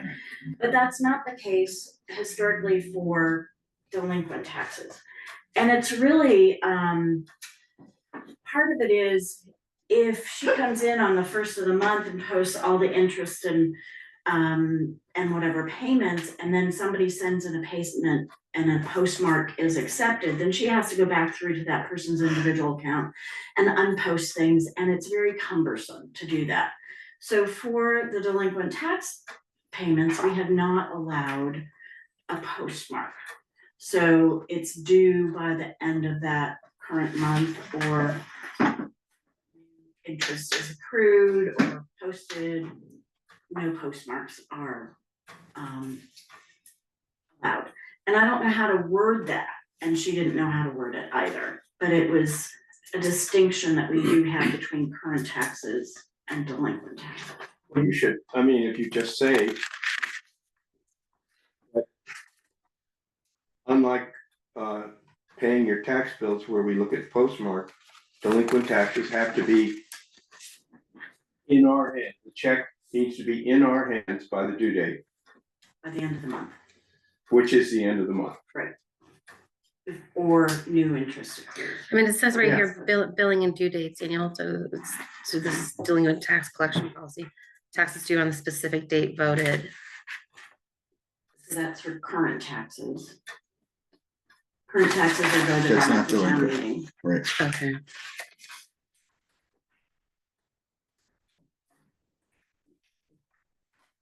Oh, it doesn't say anything about when delinquent taxes are. Right, it doesn't say when. So billing and due dates. Oh, yeah, that's what I'm just reading right now. Right, right, I'm with you. And this is under, Yeah, it doesn't, it's delinquent. under delinquent tax though. Yeah. So billing and due dates, can we put a bullet point in there that's about delinquent taxes? Delinquent taxes are due as, Delinquent taxes are due Delinquent tax payments are payments due. are due, on, or or to be received on the day that they are due. no. Well, They're delinquent. the billing and due dates isn't saying the right thing. Right, That's, right, yeah, it's that's saying what I'm payments saying, must I'm be received by confused. 5 p.m. and that's current taxes, that's not. But it's on the But it's delinquent on tax. the, oh, Yeah, okay, I yeah. know, right, so before you sign it, they either have to come up with new verbiage right We now. have to change or that. We need to Okay, bounce it back and ask for Okay. a rewrite. What would you think? Well, it's gonna get confusing to some people. And I understand why you're doing the 5 thing, but you close the office at 2:00. Not on the last day, if we're here till 5, but yes. But where I'm headed with this is, you normally close at 2, Mhm. then you say, well, on the last day taxes are due, I'll be open till 5. Then you got the delinquent person paying, and so they're gonna have to figure it out, you know. Do I have to be there by 2? I have to be there by 5? Because some people won't do the trade over on that time period. It is on the tax bill that we're open on October 3rd from 9 to 5. I realize that I'm relying on people to notice that, but I try to promote that as often as I quote the date it's due. And I understand what you're saying, I could close October 3rd at 2 and just go home, but I don't really think that's fair, so. I think it's, I think if it's on the tax bill and it's part of the policy, I think, you know, people are have to be responsible for getting their taxes in on time. And you're here till 5, so it's due at 5. And If we they're are- confused and they think it has to be here by 2, then have them get it in by 2. That's So what if fine. they're early? Well, all I'm saying is, we do allow postmarks for current taxes. So that has to be in item 3. Right, current taxes, postmarks are allowed for current taxes. Delinquent taxes need to be in by the applicable, end of month of the applicable bill date. Yeah, but this is confusing because it says delinquent tax collection policy. Exactly. Right, so can I just suggest that we go rewrite it? Yes. Yes, thank absolutely. you. Thank you, thank you. I'll take care of it. So Thank you. Can I Thank just you. can I ask a couple of other questions Sure. about this Yes. though? About other portions here, under number, oh, you don't have this in front Well, of you. just. Yeah, you can just look on right here. Come and sit with us, Kim, I don't wanna be at the big boys thing. So big penalties, and- girls table. yeah. penalties and interest of 1% and penalty of 8% penalty. I don't understand the use of that word penalty. The And second. penalty of 8%. Yeah, cross out Interest the of second 1% penalty. and penalty of 8% is applied to any unpaid balance the day after. Okay, so I don't understand. So- 1% and 8%? Yes, it's 9% the next day. And it's, if somebody says, I owed you 10,000, here's your 10,000, what do I owe you? Well, it's another 900, they can give us a check at that time. If they say, well, I'm gonna pay it over time, Yeah. then that's prorated, but it's a 1% interest for any outstanding balance. The Okay. 8% is prorated, Got it. It's 8% for being late. And Yes. it's 1% for the first month. 3 months, Right. and then it goes to 1.5. Okay, interest accrues at a rate of 1% per month, and when is that posted? When is that posted on June 1st or June 30th? No, it will be posted as of the delinquent. So when the delinquent tax collector gets the warrant from me, then they're considered late October 4th. And they'll go in and they'll post the interest for October 4th forward. And then Okay, it's so from that- the first of the month going. I Unless, think that unless needs the to check be comes in stated. on the 5th with a postmark of Exactly. the 1st. And then we don't even give those to the delinquent taxer. We Absolutely. wait 10 days basically to see Yeah. what comes in the mail. And that's, it's gotta be really clear in this thing between paying delinquent taxes, because there are different rules, and paying Regular tax. regular Right, taxes. but if we're just making the delinquent tax policy, do you want anything really talked about? No. current? Wouldn't that be Cause I think confusing? that is the part that is a I little think it's confusing. important that you, Well, then we Because it call those says tax collection. taxes are policy. due at a specific date voted on a town meeting. Okay, That's got nothing to do with delinquent taxes. Well, I right, think she said you're taking that out, right?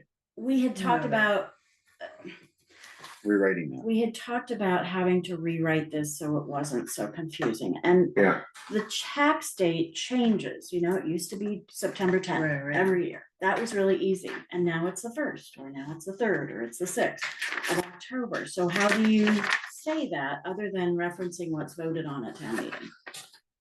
Now, what I could put in there is, how about a little introduction that says, we have current taxes, which are due by the voted date, and we have delinquent taxes, which are anything that happened the day after, other than postmarked. If I put an introduction in here, Yeah, good. our tax Sure. policy Yeah, that is, works. absolutely. Yeah. okay, Okay, then I And then I might be tempted to put this tax collection policy.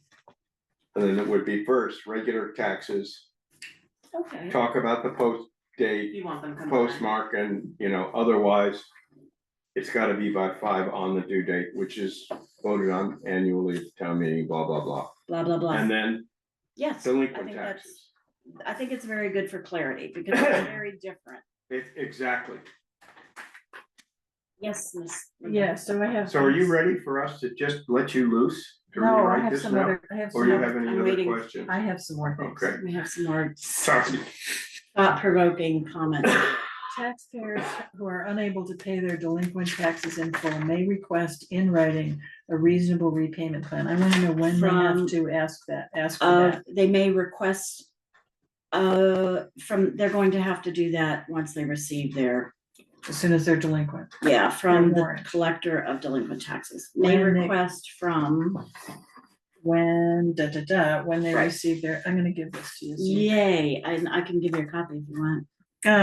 Then down, repayment plans must be structured to ensure full payment within a time period acceptable to the town, not to exceed the end of the fiscal year and unless extended by the select board.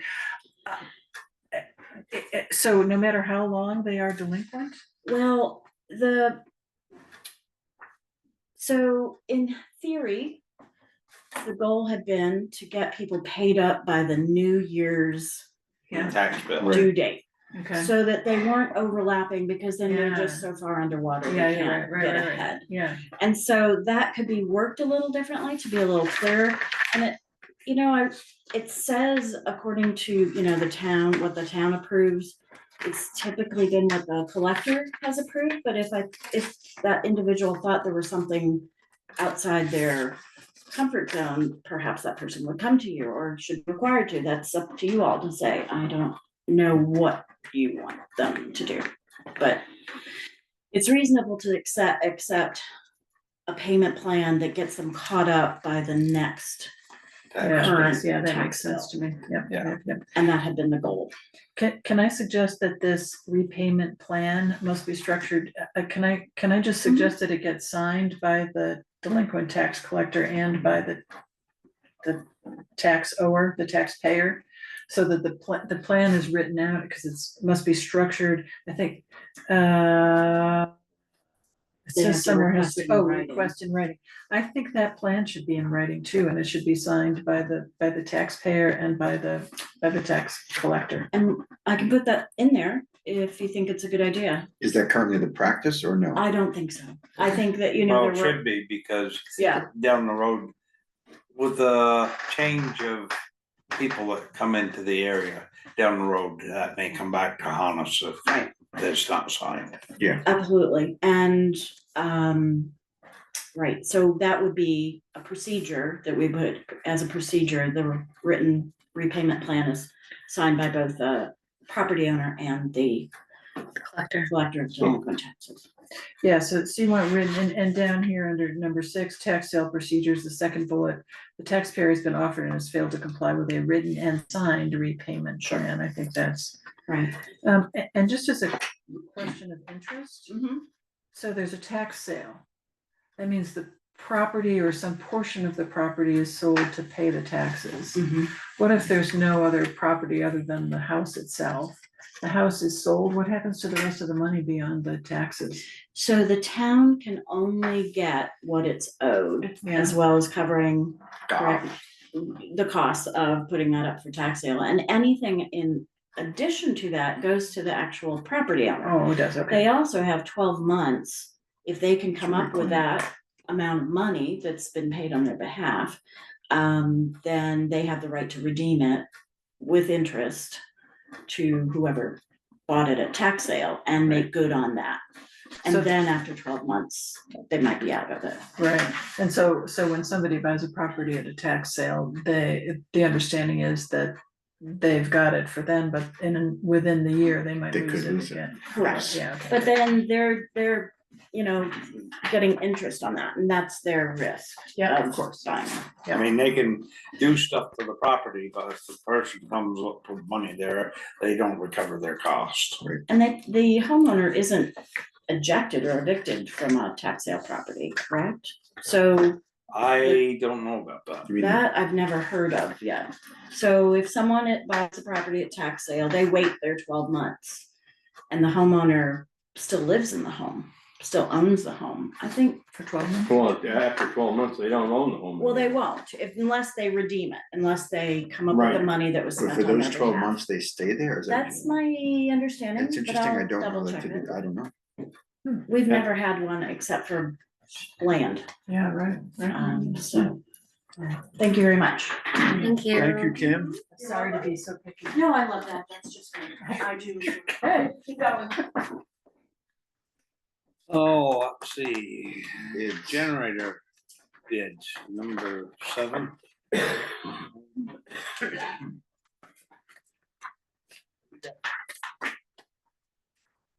Generator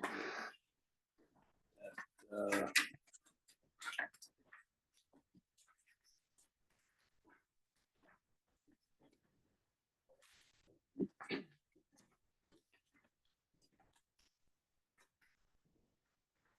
This is for generator maintenance, right? We're not buying generators. Yeah. Generator service contract. Yeah. $419, $321. And it's just 2 of them right now, right? Right. Here and there. And this is from HP. HB. And that's who we use now. Is that Yeah. right? That's, they installed this one, and that's just what they sent us as the contract because they installed it. We haven't done any maintenance to it because it's brand new. Oh, I got you. Thank you. Was there anyone previously maintaining the one in the little school or no? We didn't have a contract for that. We didn't, I think it's Gary's generator service has done some maintenance when, you know, to get it up and running and things like that. It has not done full-time maintenance, it's, I mean, Does it- it's does it also been run now? operational for, yes, it's only been operational for maybe this. Yeah, 6 starting months this or winter, something like that, yeah. But It's an older generator, I believe that was donated, that's right. but works.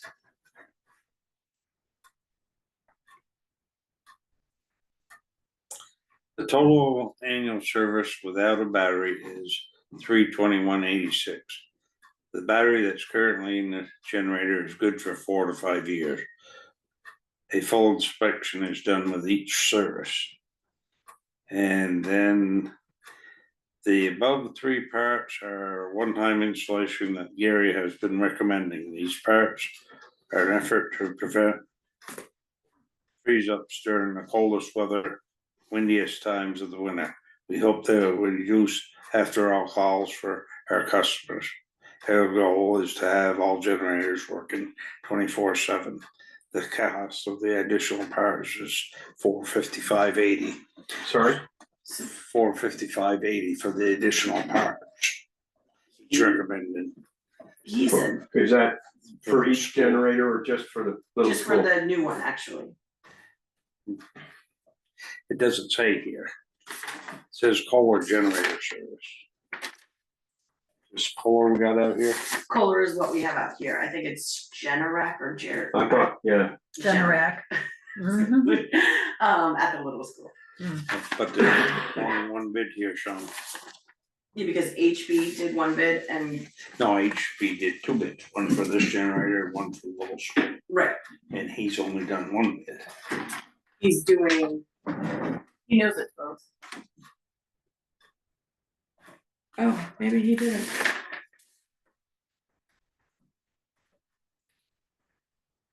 what is this total? I can check the email, but.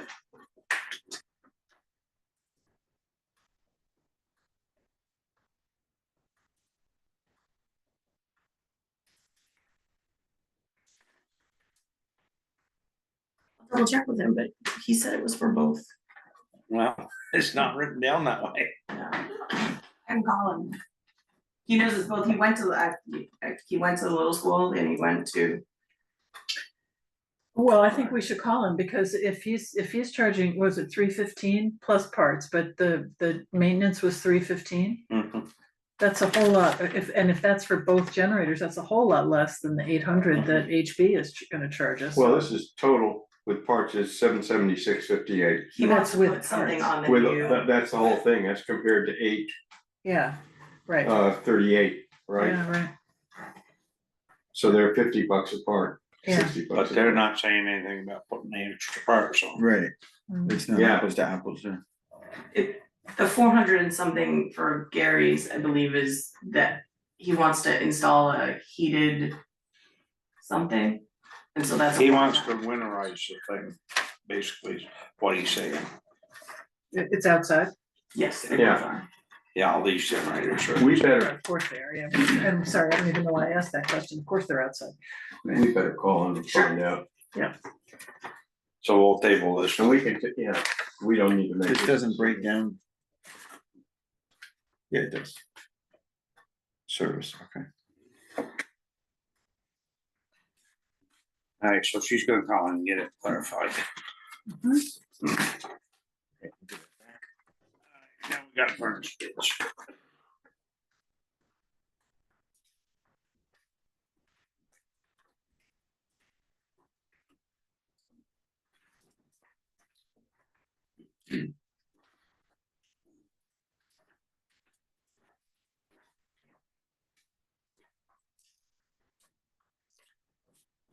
What furnace are we, like here, in this building?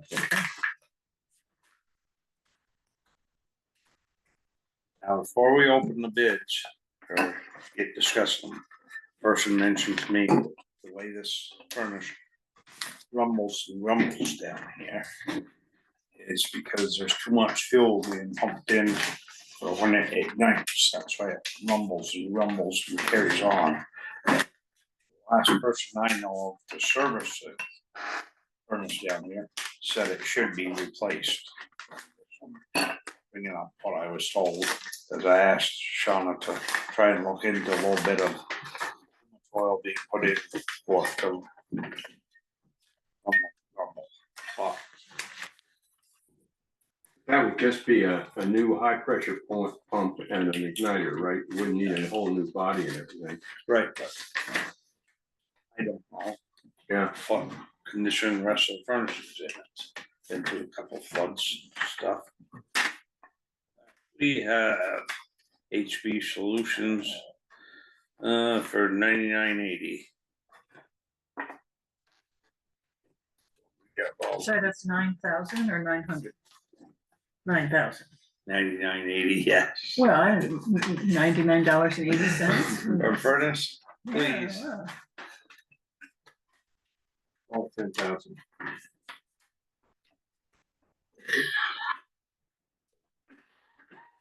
And this one here is $63.80. And who's that? Marcel, Marcel, I'm Well. not familiar with them. they're out of Rutland. they've been the ones selling us Pittsburgh. But Rutland area. fuel out here for last 2 or 3 years. They have been. They Marcel, have. Marcel.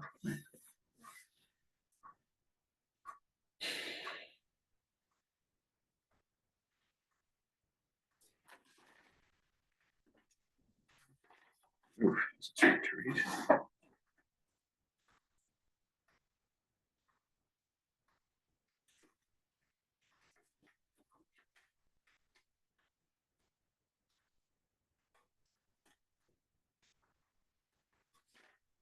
So Yeah, sorry. they both, and I'm not too strong in this area, are they both giving the same type Did of? we buy our fuel Furnace? from Marcel last year? He gave us a price, but we never paid the price. He gave us $10. Install LB furnace, Furnace, 132. What is this? doesn't say the same. Thermal price. I could burn it.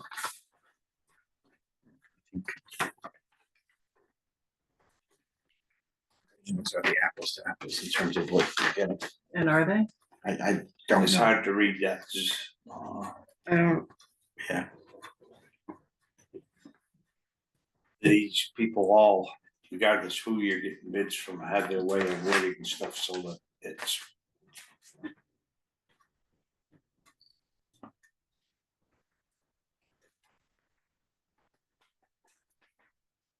So we didn't get the original of this, we just got this copy of this, I've got one in my pocket, same thing. a copy though of. That's all he said, he emailed me was a copy of the. Let's see, okay.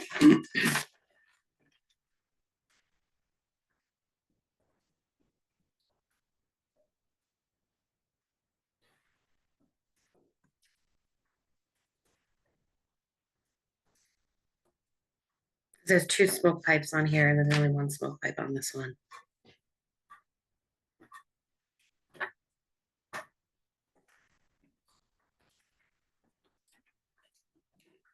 Right here. And this must be two different types of smoke pipes, but I don't understand.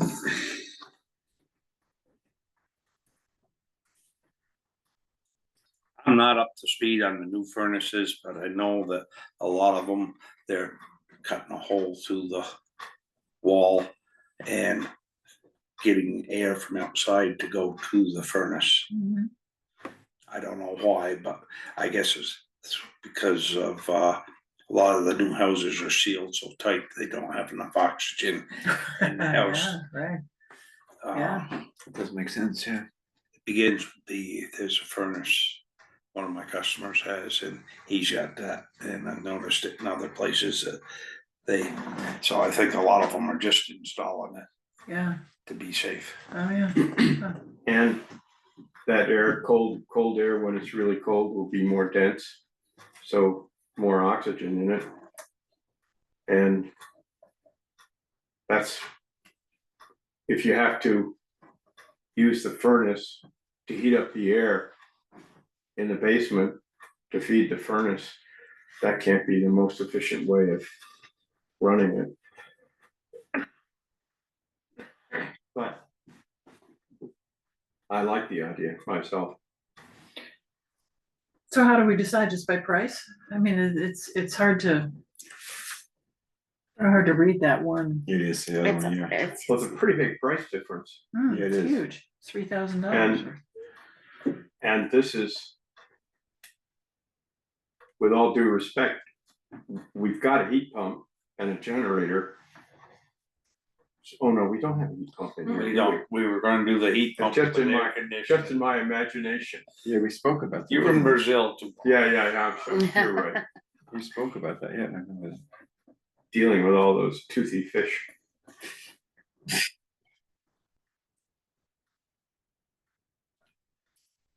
Do we need more information? Because it's not completely broken down, like there isn't like a breakdown of, like there is on this one, but I also don't really understand this.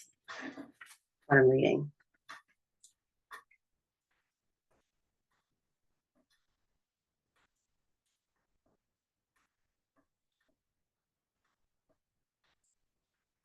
I both don't understand it and can't read it. Yeah, I don't really understand what I'm I reading. always thought I was pretty good at reading student handwriting, but that's, I can't read that. I think you had a lot of experience. Yeah.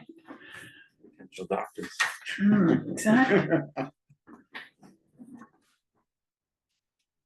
Also, does that provide a 1-year warranty on all the work provided? You know? That's standard.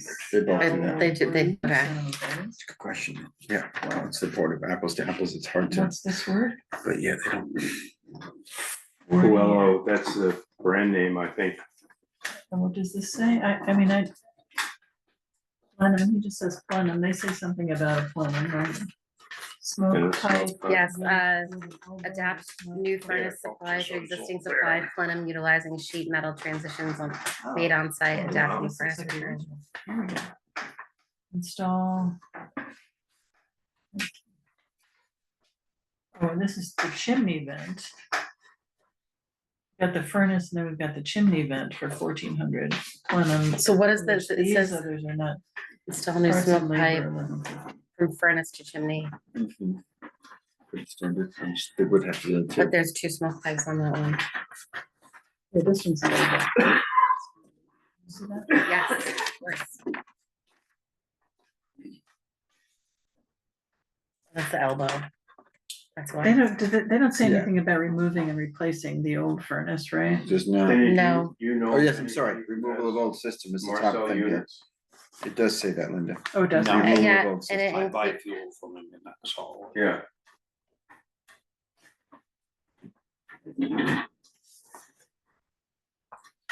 He's So just. it looks like the type of furnace they're putting is called an Elber. Yeah, they're just talking about a new furnace. On that one, Well, this says a thermopride oil-fired furnace and Beckett burner. I know the Rod and Gun Club put in a new gas fired furnace a couple of years ago, because they got some of the money from one of these grant things Yeah. from the town, and it was about $6,600. You know who they used? I think Daryl did, Oh, okay. but he apparently didn't want to put a price in on this. Oh, For us, people who have small businesses, it's not good to do work for the town. Yeah. Whole thing goes wrong and you get oh, bad press bad press, right? all over.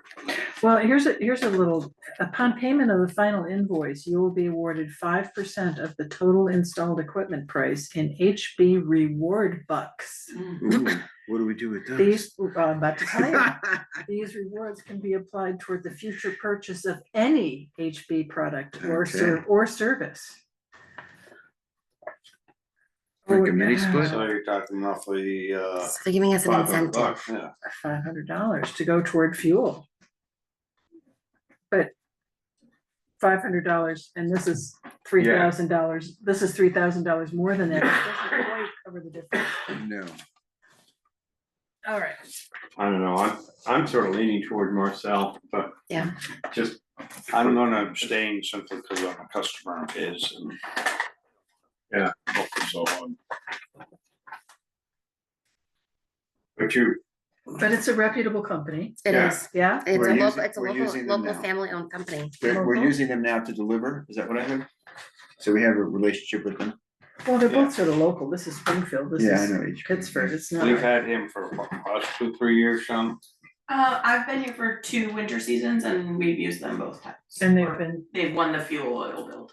they've been, I'm sorry, and they've been reliable? well, Jeff had some comments to make. Well. I was the town wondering manager about About now, fuel oil, Phil, but Yeah. that's, Oh, okay, that was a different, that was for the trucks or for the furnace? For the furnace, Is that the same company? or maybe it's fuel oil.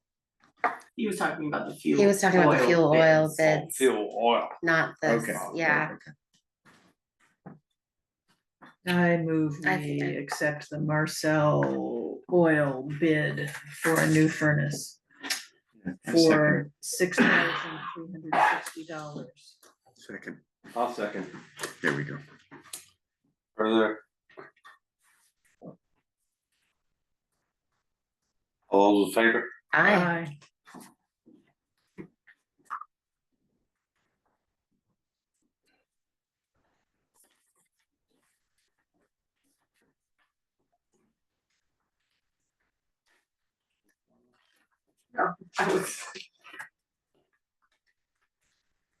All right, what do we got now? Boynton Road speed limit. So, you read your emails, of I've heard. DOA. Got it. Yeah, I have only one additional observation, which if you read this stuff carefully, you probably already know. But if you put up a speed limit sign on a town road, whether it's 35 or 25, you've got to post another speed limit sign. You've got to post a sign every time the speed limit changes. So my reading is that to do a 25 or a 35 mile an hour speed limit sign on anywhere on Boynton Road, we would have to post Boynton Road when you got on it at 50 miles an hour, then go to 25, and then wherever this Ends. ends, go back to 50. And the same thing coming the other direction. And honestly, that, I think that, to me, that's a little scary. I'm on dirt roads and I'm not thinking 50 miles an hour around here. I don't know, that's just an observation. Do you also have to, would you? So when you turn off onto a side road. When you turn off onto a side road, you would have to have a 50-mile-an-hour sign there and then 10 feet later, a 25-mile-an-hour sign? I'm not sure what you're saying, you have to have. Well, safety it- posted. It's a little unclear to me where he wants 25 miles an hour posted. But I think Right. it could only be within the, you know, the development that, what's his name? Bobby Wade, yeah, Yeah, Riverside, you mean? no, no, where they changed the road over, you probably, when Bobby Wade did that development, the town road used to go right up by the old schoolhouse and have the old track curve. Oh, Went yeah, up too. right, So when okay. he did the development, yeah, he made it come straight down to Boynton Road. yeah, And the development is Casper Lane yeah, and the building lots up behind the cemetery yeah, and Nolan's house, yeah, his original house. That was all part of Bobby's development. And so what you're asking or Jim's asking is the speed limit that this is guys questioning is just for the development. gotcha. But we don't Because- know, he doesn't really say here how much of it. It doesn't- Well, there again too, you got the planning commission or whoever, they don't have the authority to do that. It's the select board has authority Yeah. over the roads. but the lawyer's opinion was that the permittee was responsible for doing this, which was Right, not the town. what was the name of that development? Bobby Waite's Woodcock Farms. That the developer was responsible for putting up the sign, not the select board. Correct, no obligation for the town. So, And even if we chose to do it, to your point, it would have to be an engineering and a traffic study, right? Is what- You would have to for pay for sure, the for engineering 25 traffic study. miles. Yeah. For 35, I think you could do it, but, you He know, said, I think the lawyer said for any speed limit, you Yeah. have to do You it. have to have an That's right. engineering, you have to have an Yeah. engineering study. just, When we did the speed limit here in town, Brian, I think it cost us about 35,000. Really? They're For not that, cheap. for that 30-mile-an-hour, really? Oh, because you had to have all those studies done and. Right, and you know what the answer was, don't you? What? The state wrote right out, says, you do not have a speeding problem. We had one car in the whole program go through at 66. You do not have a Speeding speeding. problem, oh, okay. And you guys did one a couple of years ago when there was a lot of talk about That's when it the was fla- done. oh, the That's when it flash, was- yeah. sidewalks and also the flashing, like having a flashing. It used to be a flag. Jill would love to. That's right, of course, a number of people would. So does anybody want to speak in favor of putting the speed limit on Boynton Road?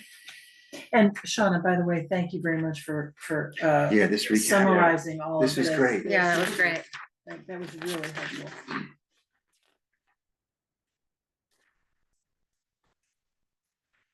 I'm gonna move option 3 with the caveat that I'm gonna have to think about how we write Skinner a letter, Mhm. but Explaining this. yeah, explaining our decision.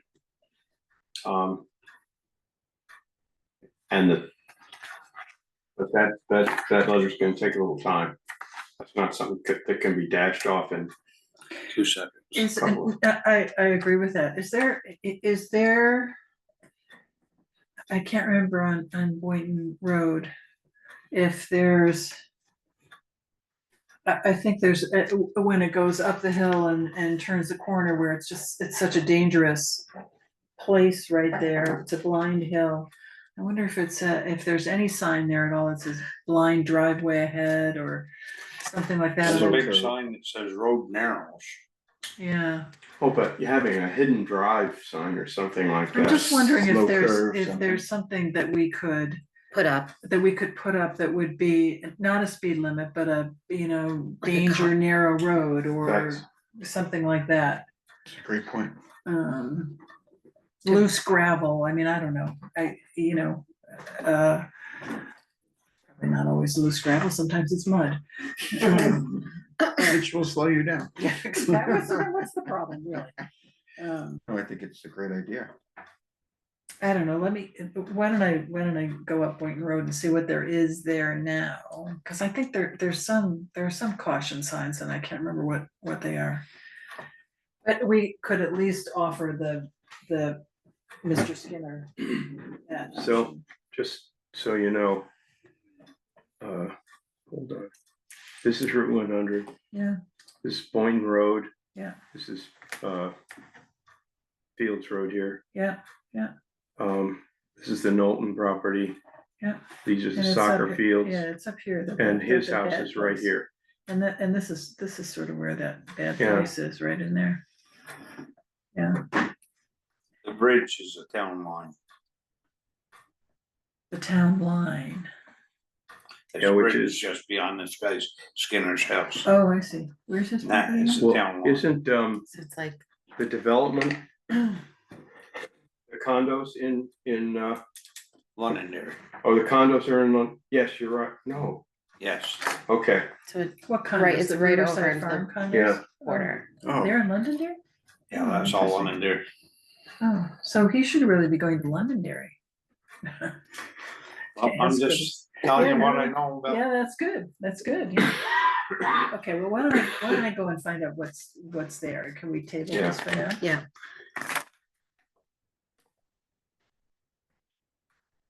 I mean, I'm perfectly happy to do nothing, but on the other hand, if we can respond to him in some way, I think that would be nice to do.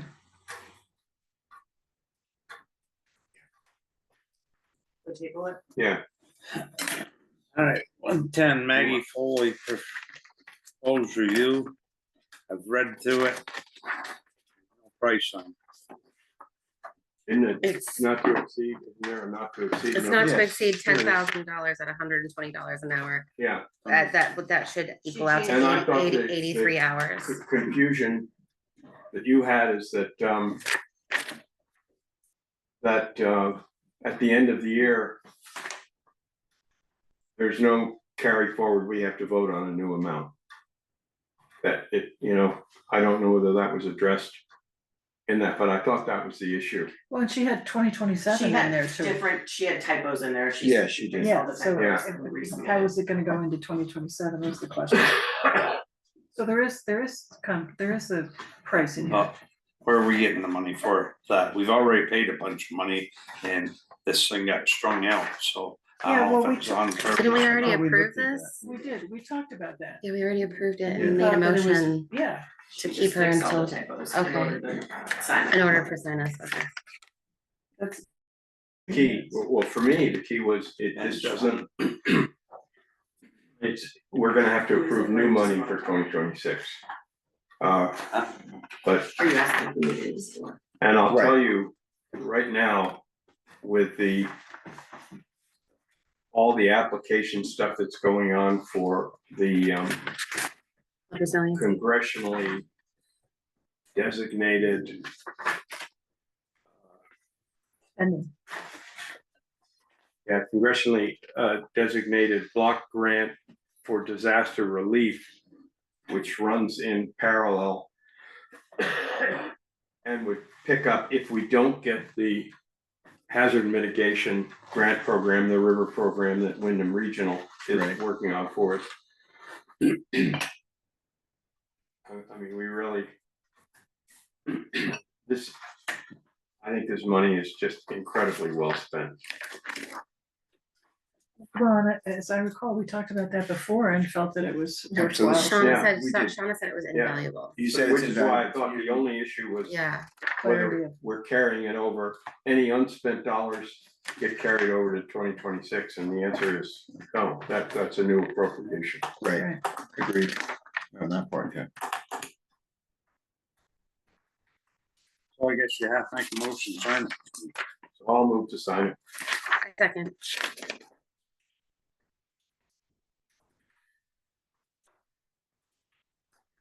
All in favor? Hi.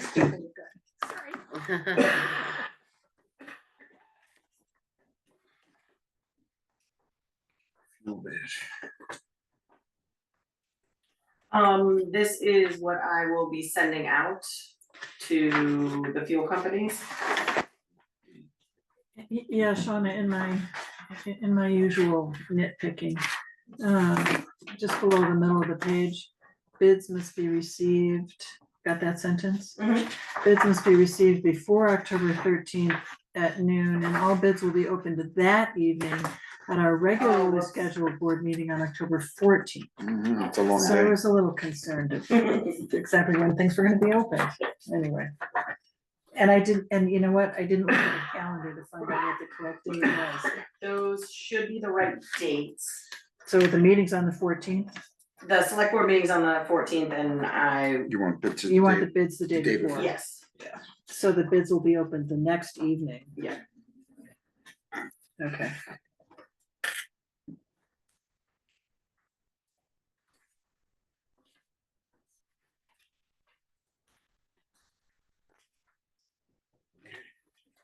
So we'll send Maggie a copy of that signed letter. Yes. Do you have it? Is Uh, Yeah. So, do we have a signed copy? One signature.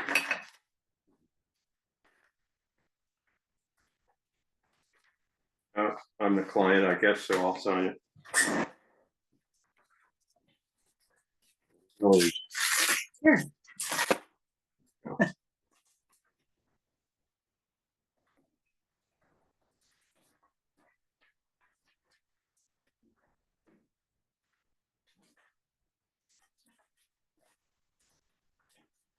I think the next one's just notifying us that DRB reversed the decision or overruled.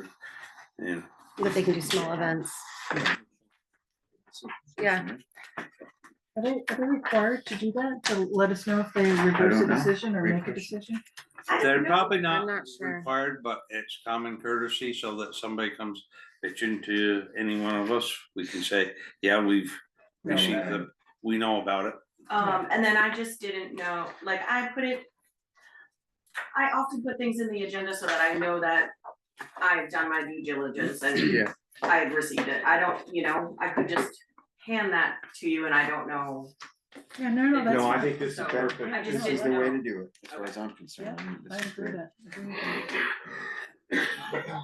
Being given the hour, we'll take the financial 13 home and review it and take it up in September.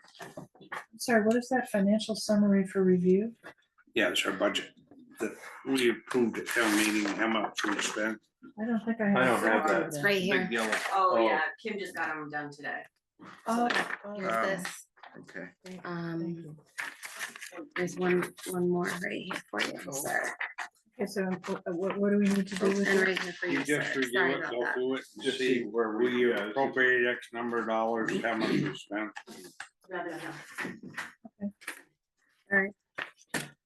So we're gonna do selectmen's order number 4. So we're gonna review that for next meeting, is that what In I'm hearing? September. Well, if you have any questions, you can bring it up. We usually don't.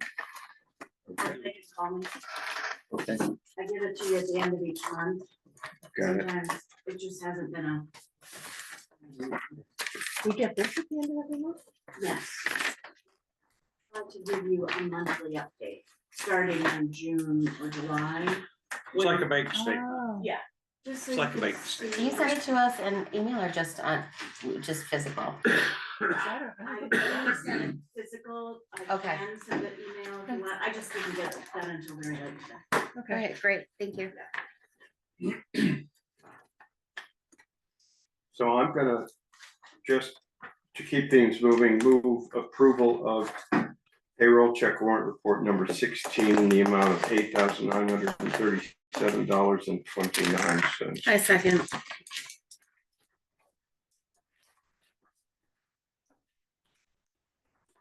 Discussion? All those in favor? Hi. And wow, holy moly, I know. I can't wait to move approval of accounts payable check warrant report number 16 in the amount of $10,699.55. What was your wow about? They're so cheap. Oh, okay. Those are really inexpensive. I mean, you can go from there to over. To what? You can go from this number to over there. Oh, yeah. Oh, God, excuse me. I'm so sorry, Jim. He's so shocked by the price that Yeah. Was there a second to that? Second.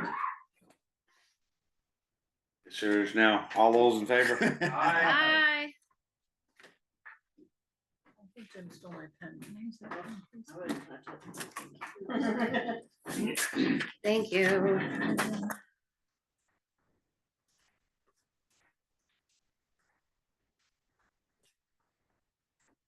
This one.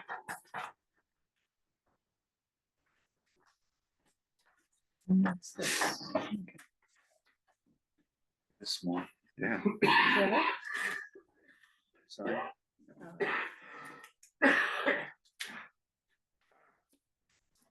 It's driving me crazy.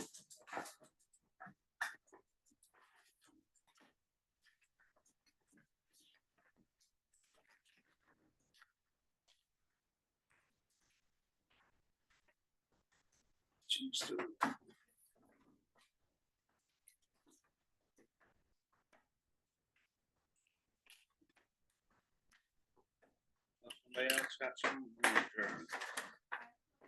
Just to touch older news or old business, the town planter slash fountain. Yes, it was on my list. outside, that is, the ladies of the green say it's not their It's not responsibility. this, okay. It used to be a water trough for horses, I was told. By the ladies of the green, they said that Ellen or Mildred Ogden, or not Ogden, Gordon? on town, used to maintain it, she just did, it's up to you guys what you would like to do. So what was, the discussion What was was that, it? discussion was that Jeff and Mark have been putting flowers in there, but they keep rotting because it doesn't drain. So their suggestion to us as a select board was to consider putting in, a fountain, like a solar powered fountain, bring it back to its original use, which was water. For all the water trough, all the horses around? Yes, so And just as, where are you gonna get the water from and Yeah. what are you gonna do in the winter time? time, I think you would just Yeah, take do the the- turn fountain it off. out. Yeah, take the Walk fountain away. out. Yeah. Right now, it's sitting there with weeds, so we need to do something, right? Cause it looks horrible. It looks really. I think bad. we ought to try fountains. See how, I mean, we're not talking big bucks here, right? Sure, can ver, well, he had, it was something in there that he had that was very inexpensive, I'm There sorry. was a $29 pump that That he's- Jeff had looked at on a website. But we can look further at that, so, I think the question's got to be answered, is where water. where was the water gonna come I from? think that they're gonna, I can ask them if they would like to do that. yeah, I mean, if they I'm sure water that they it, would. if they're watering plants in the summer, you can put new water in it every couple of days. So they're gonna be doing it every 2 days. Yeah, Who is going to empty it? though? Right. We have to get the dirt out of there, right? And we don't have anyone that can do Oh, that. somebody's gotta get dirt out and then in the fall, somebody's Yeah, gotta take the are water. Jeff and Mark gonna, they, They did not offer to take the dirt out, no, but, I mean. I would be happy to do that. I mean, I feel like we can't leave it the way it looks horrible, yeah, so, I would like to move that we put this in Brian's hands. it's fine, happy to. You're very I'll talk generous to that. Jeff and Mark and figure out if they'll put the water in. I can help you Yeah, if you want. And we'll, Fantastic. and Where- yeah. I will second that motion with the addition that, those hand, with a recognition of the capability of those hands. They're honored. the Your hands are willing honored. capability. The willing of do I capability. have dirty hands, is that what we're talking about? Strong hands. Okay, All right, that's what I had. get to pay 3 in the hotel, but we're not